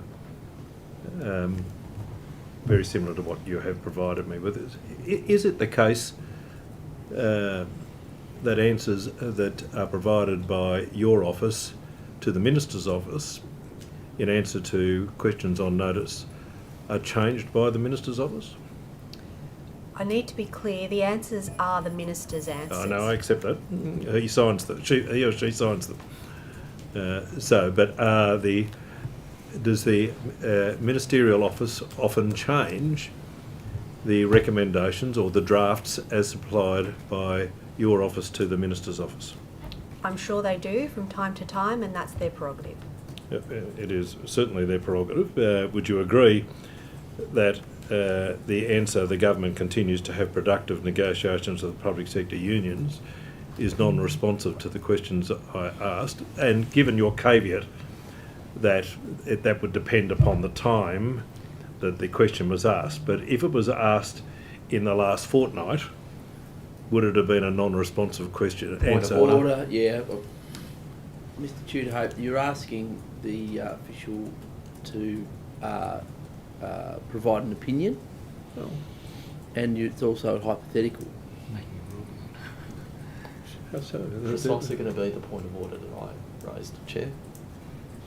How I've asked the same questions. How is it hypothetical that the... You said if. Well, would you agree with me that the questions that are... assuming that the question was asked in the last fortnight, would you agree with me that that answer would be unresponsive to those questions given the answers which you've given today? I can only repeat what the Chair just said. That would be asking for my opinion, which as a public servant is not for me to give, and also that the question wasn't asked in the last fortnight, so it is a hypothetical. Thank you. Well, I'll get the date in a moment. I'll get the date on which it was asked in a moment, so we can be entirely clear. Are there any circumstance or any awards since the 30th of June where the offer being made has been over and above 10.5%? No formal offers that I am aware of. However, actually that's not quite true. I need to, without labouring the point or going over the Minister's evidence this morning, the way mutual gains bargaining works is there are ongoing discussions where positions are put on a without prejudice basis by both the public sector unions and the agencies. So for each of those discussions on those industrial instruments, there may have been positions and counter positions put that may have canvassed productivity enhancements, service improvements, other enhancements that may have led to an offer above the wages offer. But as at today, none of those have been agreed by the parties. Okay. Now, I'll just return to my further questions because you'll appreciate that I've received an update. The answer which you gave was the 9th of September this year, a week ago. Given that it was the 9th But it wasn't of my September. answer, I guess is my point. Thank you. Please continue, Mr. Tudor Hope. There's no crossbench questions. The FBEU arbitration schedule allows nearly 7 months between the filing of the draft award and the closing of legal submissions, and you've just outlined that to us. Why does it take this long to get to an arbitration? It's probably a question best directed to the new president of the commission, but obviously he's not here to ask the question. My understanding is that the FBEU application is very broad and goes to all aspects of the award. So I imagine the president is considering what other matters are on foot, how long they think it will take for each party to give evidence and be cross-examined, but the timetabling of arbitration is entirely a matter for the Commission and the Court. How many matters are going to come on before that one? The Crown Employees one you've indicated, the Commission has indicated they want to hear earlier. Yes. So when do we expect that matter? Because in many respects, the Commission's attitude towards the government's wages policy or wages offer will give rise to a circumstance where mutual gains bargaining might be more successful if in fact some guidance is being provided by the Industrial Relations Commission. Yes, so I wouldn't want to speak for the president, but my understanding is that they consider the Crown Employees Awards, the Salaries Award, to be like a benchmark award for other public sector instruments. Yep. And that's possibly why the president and the vice president, the deputy president, would want to hear that first. The Commission is also going to consider the wage fixing principles prior to some of these arbitrations. What are they doing that by way of some sort of practice note, are they? They've invited submissions from all stakeholders in relation to the relevance and currency of the wage fixing And principles. then they'll just issue some sort of practice note in respect of it? Is that how will it... I believe that's how it works, Yeah. yes, to give further guidance to parties appearing before the Court and the Commission in relation to those issues. Yeah. Sorry, I'm just trying to find the exact dates. So during the final conciliation, or the most recent conciliation in relation to the Crown Awards, His Honour Justice Chin said that he would set arbitration dates for that matter, with the hearing commencing on the 26th of November. Okay. Yeah. Could I... one of the things you would have heard me ask the Minister before lunch was the offer by the government certainly is the 10.5% over 3 years, and I think in the first year 3% or 3.5%, depending on the acceptance or otherwise of the terms which have been offered. There's nothing to stop the government from immediately implementing the 3%, is there? The government could say, well, as part of our good faith bargaining, we will immediately offer the 3% because we don't believe it'll be lower than that. That is within their gift, yes. It's within their gift. That can happen, can it, Mr. Drake? It would be a matter for the government to consider that was an appropriate thing to do in the context of a process that was ongoing, and for the union to express their views about it, for the ARC to validate that to a consent. Well, I anticipated an objection, but in circumstances where there is a cost of living crisis that families are facing at any particular time, the government could in fact immediately the award expired pay the 3% which it says is the fair and reasonable amount. I mean, it is. I think that is another one of those hypotheticals, and that's what I expected them to. Yeah. But it could be done. It just in terms of of each of the 53 awards which you identified earlier, some of which are grouped. And are the grouped ones do they have the same bargaining parameters attached to each of them? They have the same wages offer for each of them. Yes. But under the current fair pay and bargaining policy, it's not a matter of bargaining parameters. It's a matter of mutual interests and interests put by the employer, interests put by the union, and then, as you know, a process within government of a senior officials group first considering those, to use your word, parameters, or if they're outside the delegation of that committee, going to the expenditure review committee of the company. Well, wouldn't the process be that the agency would in fact seek approval of bargaining parameters, which would be considered by the seniors working group? I forget them. The SOAC. Yeah, the SOAC. Senior officers.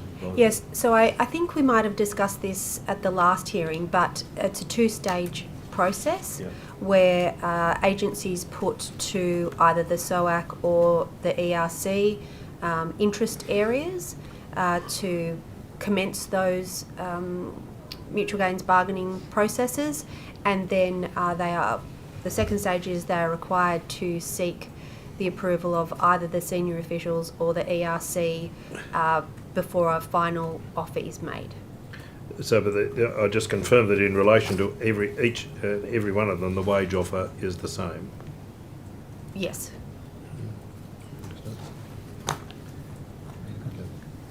I just wanted to turn to the media release that I was talking about before, the 20th of May 2023, about the review into the building and construction industry.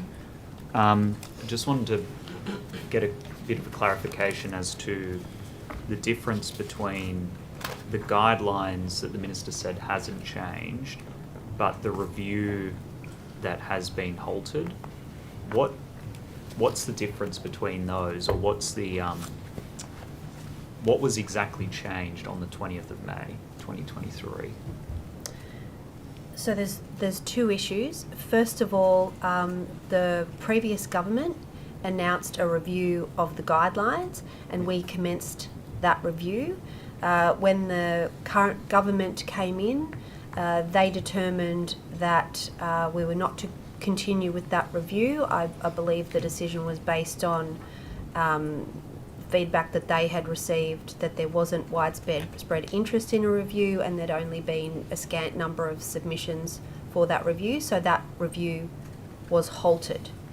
The second issue, and I must apologise for my mental blank this morning, but of course my wonderful team did give me a note on that. The guidelines themselves, which remained in force, just not reviewed, were amended by a practice direction on the 8th of August 2023.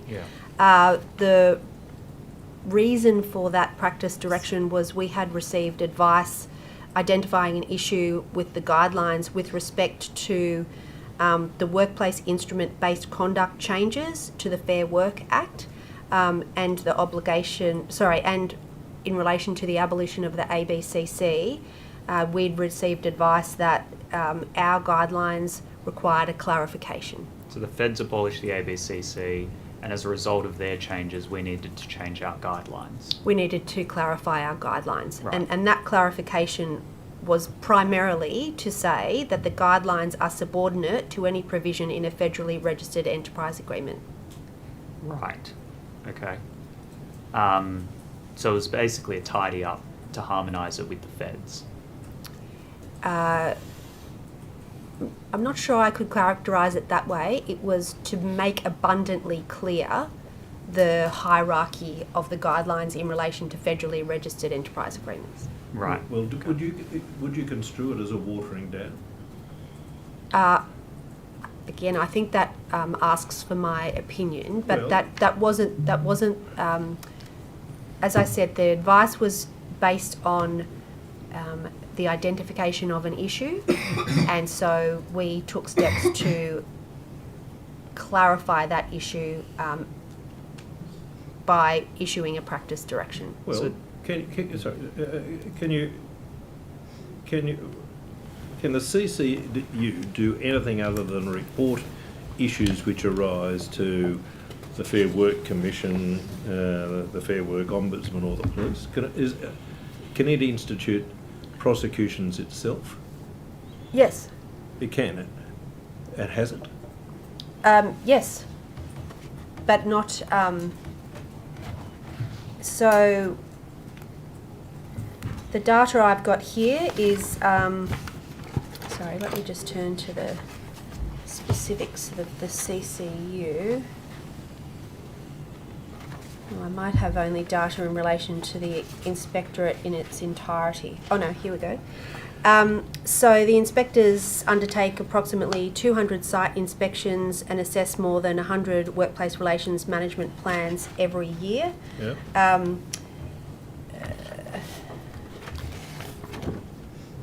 Since 2017, the CCU has reviewed 1,272 plans, with 561 being approved without revision. They also conduct site inspections to ensure compliance with the guidelines through the life of a construction project. Since 2017, they have conducted 1,304 inspections, with 402 letters requiring remediation action from the contractors. But no prosecutions for. There isn't a mechanism, is there? For I don't think its capacity to undertake prosecutions has changed at all. It's and the remit, if you like, of the CCU is across government projects. As you know, that's the primary mechanism that we have to enforce the requirements under the guidelines is through our contractual relationships on our own projects. But so just going back to what you said before this, what's it called? Is it practice note, or before these practice direction? Yeah, practice direction from the 8th of August. So before that, the guidelines came first over the EBAs. I think they were just unclear. And now the guidelines are subordinate to the EBAs, is that right? I don't think it reversed anything. I think it was just unclear in the past. So the guidelines would never have had any industrial standing as a law. It was a guideline for the New South Wales government to use on its own projects. It couldn't overrule federal law. Right. Okay. I think Ms. Robbins is right. It's just a clarification. Yeah, that's right. So provisions of the guidelines which referenced what was then obsolete legislation would have no practical effect, so the clarification was needed. Okay. Safe work. I just want to ask a bit more about this scaffolding issue. So I think you said, is it right that that synergy scaffolding is currently being the issues are currently being investigated, is that right? No, so synergy scaffolding has gone into liquidation. Or they're associated entities, I should say. Yes, so what we've done is we've looked into relationships from the current or prior office holders of synergy scaffolding. There's a number of organisations that were flagged. We had a look at those organisations in our system, and for all of those, we've not had any interactions for requests for service or workplace incidents in the last 12 months. Right, okay. And what measures were in place to ensure the safety of workers at synergy scaffolding sites at the time of Christopher Cassanidi's death, and how did those processes fail? So at the time of that incident in 2019, extremely tragic circumstances Yeah. in relation to that scaffolding. The two workers were working on the multi-storey mixed-use construction in Macquarie Park when the scaffolding collapsed. As a result of prosecutions led by SafeWork, both for Synergy Scaffolding and GN Residential Construction, they were both found guilty of offences under the WHS Act and fined. In the time since, SafeWork's done a whole range of things to improve opportunity and access to similar workers, to provide advice to SafeWork through our Speak Up, Save Lives app. We host a whole range of building construction industry forums and conferences. We've got a range of conferences running in regional New South Wales in the coming months, and we recently held our biennial conference in Sydney last month. We've also been doing compliance visits around SCAF safety, making sure that scaffolding safety is a priority area for our compliance visits. So there's a whole range of compliance activities that are in place to improve compliance in that part of the industry. And the main rule or regulation that was breached was essentially, I assume that there's a limit on the amount of scaffolding that can be used, and essentially that was overloaded above what the maximum is, and it was too heavy, and it collapsed. So it wasn't that the law or the regulation was faulty. It was that it was that the workers, the people on the site essentially overloaded it, and it collapsed and killed Mr. Cassanidi. So that's a fair assessment. Yeah, I understand there was some non-compliance in terms of the tie downs of the scaffolding, and then it was overloaded and unfortunately collapsed. And who signs off on the scaffolding? I assume SafeWork, you can't possibly be on every work site across the state. Obviously do some audits and there's sort of rules that you put in place, but who sort of signs off on the safety of these work sites? You forgive me, I'm not an inspector or have experience in the construction industry. Yeah. Our inspectors in that area typically come with background in trades and the construction industry, but as I understand, there's a whole range of obligations for the principal contractor and also for the scaffolders and all of the PCBUs involved to make sure they're compliant with codes, Australian standards and our regulations and codes of practice to make sure they're compliant with the laws. Thank you. I had a question about, it might be again to you, the Indigenous construction firm Marta Dandy. Have you come across? No, it's about a union.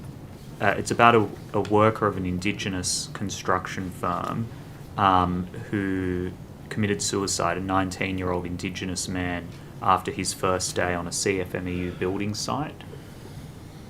Is anyone able to help me with that, or should I put that on as a supplementary question? It might maybe? be better to take that as a supplementary. Yeah, I think. I've only heard of the dealings with that firm in Victoria, not New South Wales, but there may have been. Okay, I might put in a question as supplementary. Thanks.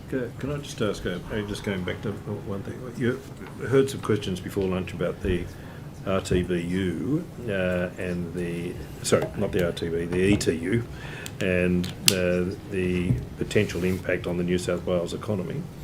Has any modelling been done in relation to that impact? Not that I'm aware of, but possibly I'll ask within Ms. Campbell, transport you or don't need rail. model?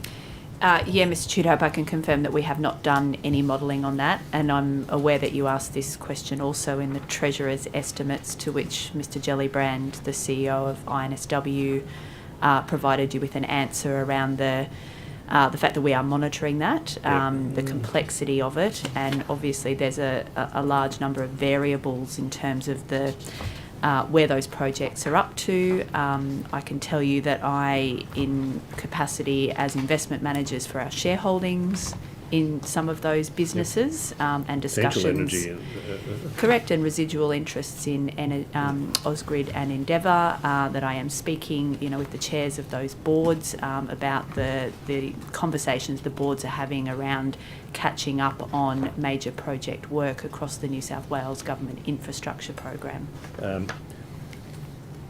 Do you have to wait for a direction from the Minister before you would actually undertake that work? I don't think we would need a direction from the Minister necessarily, but I believe that there is some work being done within the Treasury Department. Okay, thank you.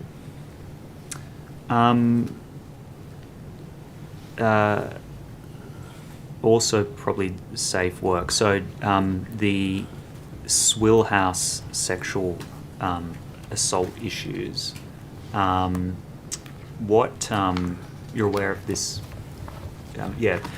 What steps do you propose that, or is currently being undertaken, I suppose, to the hospitality industry to address some of these issues? In relation to Swill House and the other organisations that have been in the media, we've got some inquiries underway at the moment. In relation to the broader industry, we've been reaching out to industry to start some discussions and have them come to some discussions about what could be done more broadly to improve compliance and work health and safety in those environments.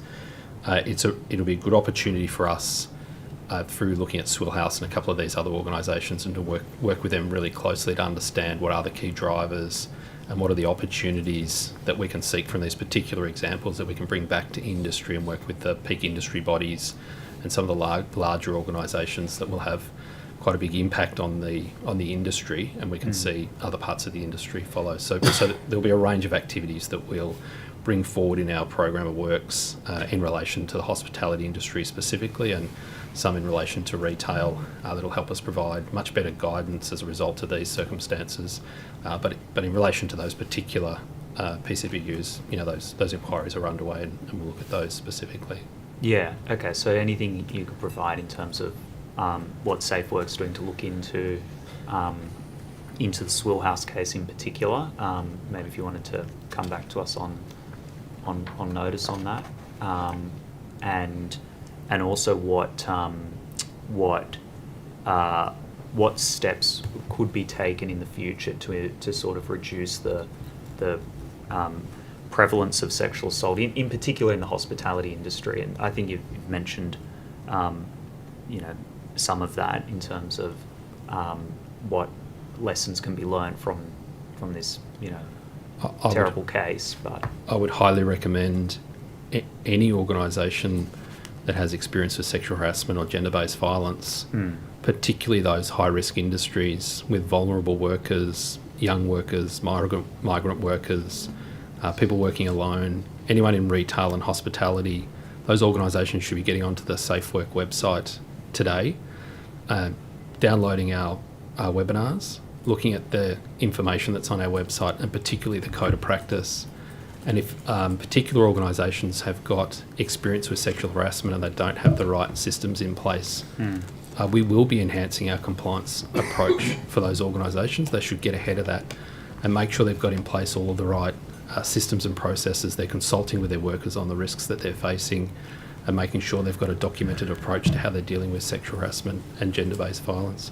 It is a very complex area of work health and safety, you might imagine, and at various times can be quite sensitive in the way we approach these things.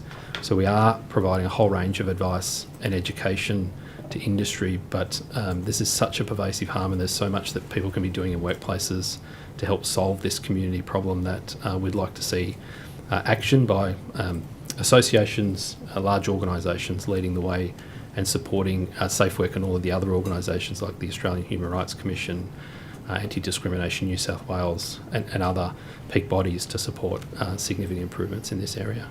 Thank you. Thanks so much for that. I wanted to ask about gig workers as well, and the federal.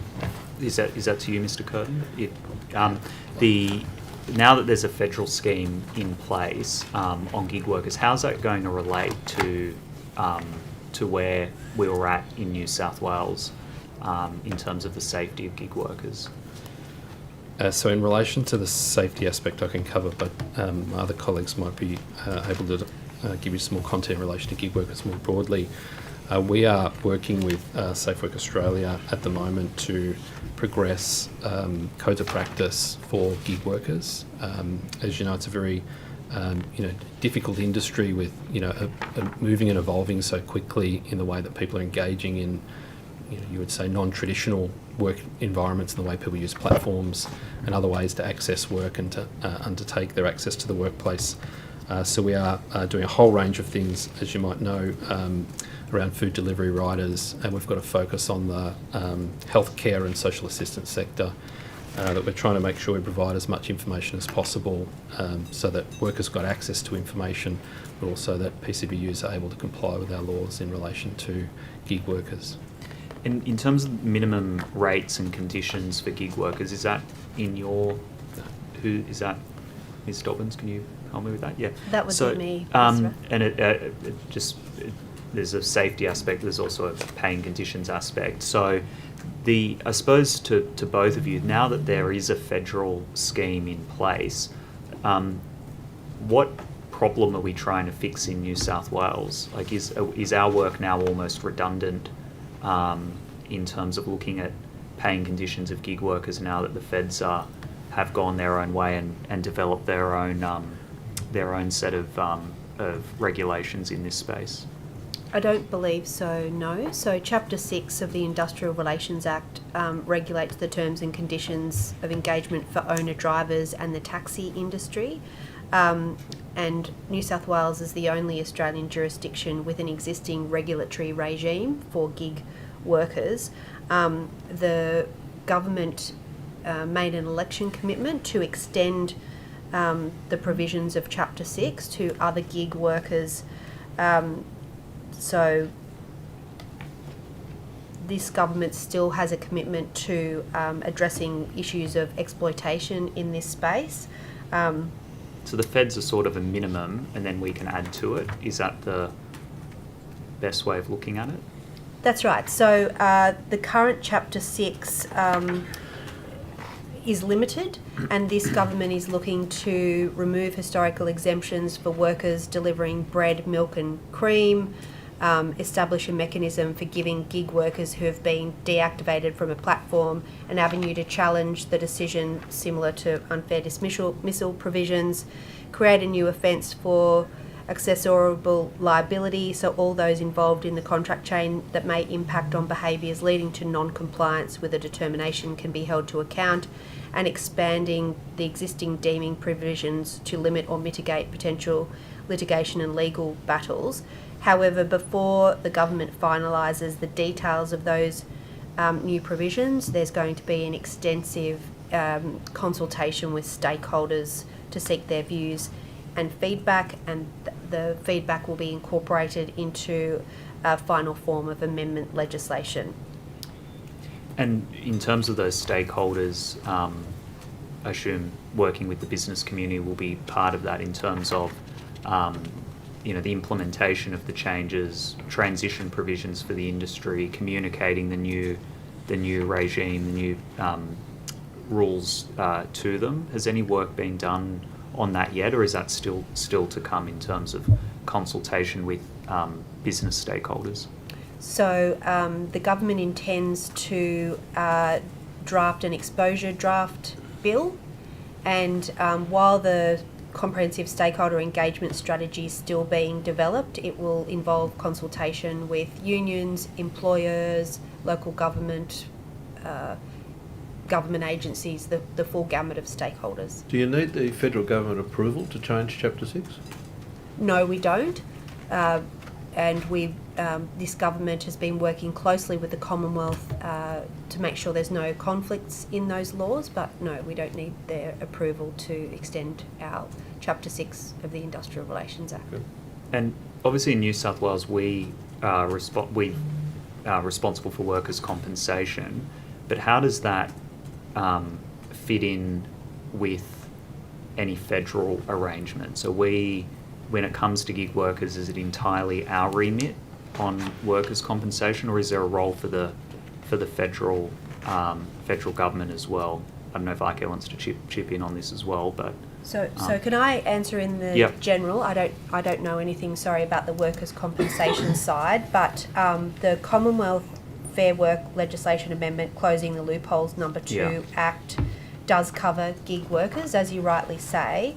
And that legislation recognises and maintains Chapter 6 instruments in New South Wales to varying degrees, but to the extent that they don't conflict with Commonwealth laws. Right. So in the event that there were a conflict, the Chapter 6 instruments would be overridden by Commonwealth instruments, but it's unlikely that any Commonwealth instruments under that new legislation will be made for at least 12 to 18 months. So the Chapter 6 gig workers instruments remain in force until relevant Commonwealth instruments are made, and how those two sets of laws coexist and interact hasn't been tested yet.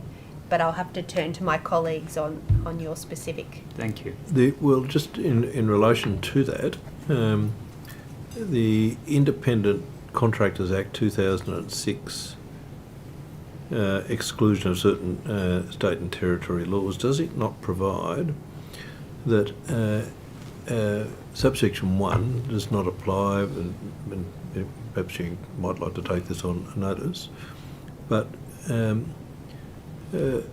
relation to a law of the state and territory, to the extent probably you need this, but it does specifically say that Chapter 6 of the Industrial Relations Act 96 of New South Wales, to the extent that it relates to, and I think you've given this evidence, or has affected the purpose of the provisions of Chapter 6, and it does specifically say that it would need Commonwealth approval. I'll need to take that on. Yeah, okay. Well, in fact, I'll draft a question, a supplementary question, rather than you having to take that on notice. Thanks, Mr. Tudhope. Did ICARE want to add anything on this? Anything? Mr. Arthur, it's probably a question for either the steerer or the minister. We obviously honour claims where there's a policy in place or where an injured worker is deemed a worker. The matter of like the full coverage of gig workers is probably a question for Sarah, I think. So Mr. Rath, I might be able to help you in that regard. Yeah, please do. So under the New South Wales Workers' Compensation Act 1987, both Minister Cotsis and also the Minister for Customer Service have responsibilities. The government has made commitments around providing workers' compensation benefits to gig workers in New South Wales. CIRA is leading that work, as my ICARE colleagues have pointed out, and that work is to ensure that the gig economy workers have the same workers' compensation protection currently provided to employees injured in New South Wales workplaces. So that advice is being prepared for the government consideration. As to how it works with the Commonwealth level, we'd have to take that on notice and come back to you specifically around that. Yeah, I suppose how do we avoid confusion and duplication on workers' compensation for gig workers now that the feds are involved and New South Wales? How does that fit in? How do they complement each other or contradict each other? Any information you could provide us on that would be helpful. I know it's early days. I think that that's the work that's currently being done, and I'm not sure if Mr. Head wanted to add anything, but obviously that would fit with under the remit of the Minister for Customer Service. Yeah, but I mean, you don't envisage that businesses would have to pay premiums to, say, New South Wales government entity, iCare or whatever, and then also to a federal entity. Correct. I mean, that would be absurd. Yeah. Okay. And I think that's pretty much it on that. Can I just go back to Ms. Campbell?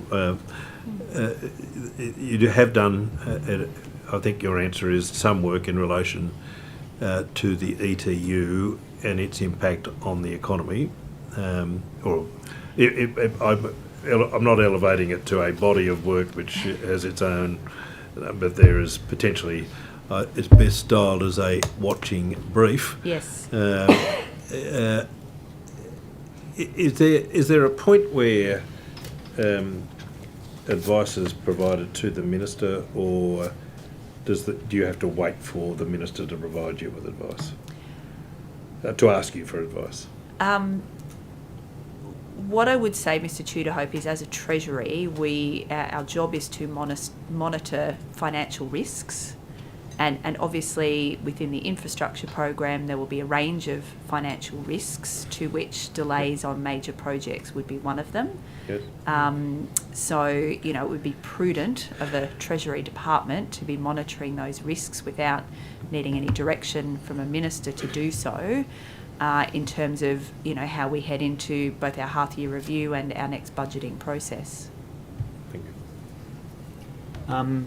I might turn to, and I know the Chair started these questions before, but I might turn to manufactured stone. If someone could provide an update on where the transition for the industry's at, maybe as a first question, an update on the impacted businesses and how that transition's going.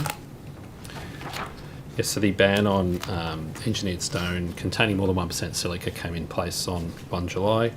The transition period in New South Wales extends through to 31 December of this year for all contracts entered into prior to 31 December of last year. Those transitionary arrangements are in place at the moment. We have been meeting with and hearing from industry about those transitionary arrangements. We also understand that industry have responded extremely well and been providing alternate products into the market.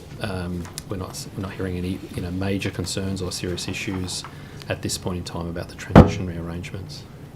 And what have you found that most of the businesses have now essentially pivoted? So they've just phased out their use of engineered stone, and they've taken up other products, whether it be natural stone, if I can call it that, or other types of products. Is that how they've transitioned, or have some of them just essentially gone bust as a result?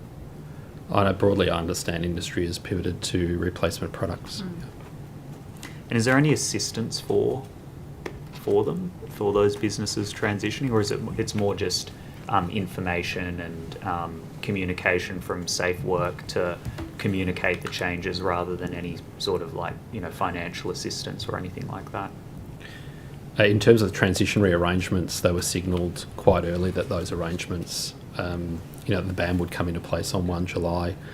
New South Wales made the decision to provide a 6-month transition process. In terms of assistance to business, the key opportunity for business in transition is the small business rebate that's available through Safe Work. So many businesses have been accessing that. What happened to all, I know this is a strange question, but what happened to all the old engineered stone? Did they just dispose of it all? I haven't heard of too many stories of large-scale disposal, but if there are stocks remaining that aren't used through the transitionary period, they will be disposed of, yes. But the engineered stone that has been used is still in place. Of course. In this building, so it's... Yeah, if it's already been installed, put in. Yeah, that's right. There was no requirement to remove it. No, correct. And it's perfectly safe unless it's being, cut or grinded or modified, and the notification system we were talking about previously covers off on that. Different issue, the case management system upgrade for Safe Work. When will that be equipped with a fit-for-purpose case management system? I think the current system's quite old, is that right? Maybe about 20 years old? Current system's about 20 years old. We received funding this year of $4.4 million to undertake a project to scope a business case for a replacement system, so as not to replace an existing legacy technology with a new technology that looks quite similar to the old one. Part of that business case is to undertake some business process re-engineering and to understand what a contemporary approach would be for a regulator of this type, so that we can make sure we've got the good business processes in place and efficiencies to then design a technology around that. So that process will be undertaken this year. We'll have a strong business case to go back to the government to seek further funding as necessary for a new system. Okay, so there might be a further appropriation request to upgrade the systems. I assume it's a big piece of work. In my previous employment, I know how hard it is to change some of these systems and how expensive it can sometimes be.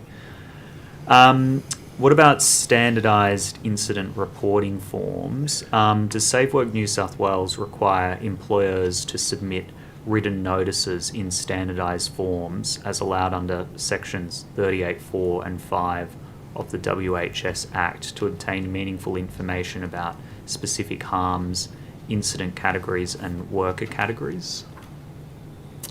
That's not an area I'm so familiar with. I would have to take on notice that question. Okay, that's fine. And if it hasn't been adopted as an approach, if maybe you could provide some information about why not, what might be the impediment to that would be quite helpful. Yeah. Another question. I don't have much more to go, and some of these can probably be supplementaries. But why does SafeWork New South Wales not mandate the recording of contractor or supervisor Home Building Act licence numbers during incident notifications involving apprentices in Home Building Act specialist trades? SafeWork New South Wales inspectors obtain a whole range of information necessary to make determinations around compliance with WHS legislation. I can take on notice whether it's part of our practice to collect those licences, but as you recall just a moment ago, the systems that we've got in place to record those things are not sufficient to do that in a meaningful way that we can recall all of those post-event. So we need to do some system upgrade to enable our inspectors to be able to do that if we chose to do that. But I'll need to take on notice whether that's a standard practice for our inspectors to collect those licences and notices. Great. Thank you. Dan? Mr. Farquharson, iCare currently is subject to the return to work direction from Mr. Draper. Is it not? Have you got a baseline figure of number of employees currently working from home? Not return to work, I should say. We're not. People have always been working. Oh, always working from home. I beg your pardon. I stand corrected. So working from home. But I can return to work. I thought iCare return to work. I'll ask you a question about return to work in a minute. Okay. What I can say is that we have a gather together policy, which requires our staff to be in the office the majority of time, so on average 3 days a week, and that's what we work to currently. We will over the next while make sure that we align and comply with the government guidance. So do you say you already comply with the direction that Mr. Draper has issued? Well, I think the spirit of the predominance in the office we comply with, but we'll make sure that we comply with all the requirements. Can I ask you just about return to work rates? It's a perennial question, always asked. As in return to work rates within our schemes. Within your schemes, yeah, the two schemes. Yep. So the TMF return to work rate. Yes. So I suppose 30 days, 90 days, 120 days. Yes. Can you give me what the figures are? Yeah, I've got those numbers. And I'll give you the numbers that are published on the CIRA website, the most recent numbers. So if I look at the 13-week is the one that we look at probably most intensely. For the TMF, the CIRA data, that's 12-month rolling, so it's sort of average across 12 months is 81% in the TMF, and the NI it's also 81%, the for 13 weeks. Well, that's a significant improvement, is it not? It was, well, if I gave you the same data for a year earlier, the TMF was 82%, so it's a 1% decline in the TMF. Yep. And the NI was 81%, so it's about neat. That's on a 12-month rolling basis. We look at a range of different figures. There are definitely headwinds that we have at the moment with the growing volumes of psych claims, but broadly, return to work has been broadly stable. In terms of the headwinds, what are they identified as? With regards to return to work, the biggest headwind is the growing number of psychological claims. Yes. As you're aware, psych claims have a much lower return to work rate. In the nominal insurer, we've seen a 45% increase in volume of psych claims over a 12-month period. So that's been quite a challenge in terms of as a headwind in the nominal insurer. In the TMF, the psych claims have, as you're aware, have always been much higher. They've been more stable in terms of volumes. Aside from that, we've also seen since the presumptive COVID coverage, we've had fewer and fewer COVID claims coming through, particularly in the last 12 months. So that the COVID claims that we were having tended to be quite short duration, so they sort of lifted return to work rates in essence because they were so quick to get back to work. So we've, over the last probably 2 years or so, they've really come out of the system as well. So there's been quite a bit of noise and headwinds with psych claims, the changing nature of COVID claims as well. In terms of the competitive claims management, how are you assessing the manner in which the new claims management regime is operating and I suppose the success of the opportunity for other claims managers? Like, what percentage of claims are still being handled by EML and what percentage are being handled by other claims managers? So the new claims model commenced, as you're aware, in 2023. In fact, we brought our last 2 new claims managers to bring it up to 6. I think through the back end of 2023, I think the last one, DXC, came into effect at about October. So it's still very early days, Mr. Tudor-Hope, in regards to the new model. We also took a conservative approach to shifting policies that had open claims as well, so as not to disrupt sort of an existing injured work experience with case managers. So EML still has the majority of claims. I think the stats that I've got up throughout 2000, we expect to end 2024, EML would still have in the order of about 60% market share. And the other... so the other 5...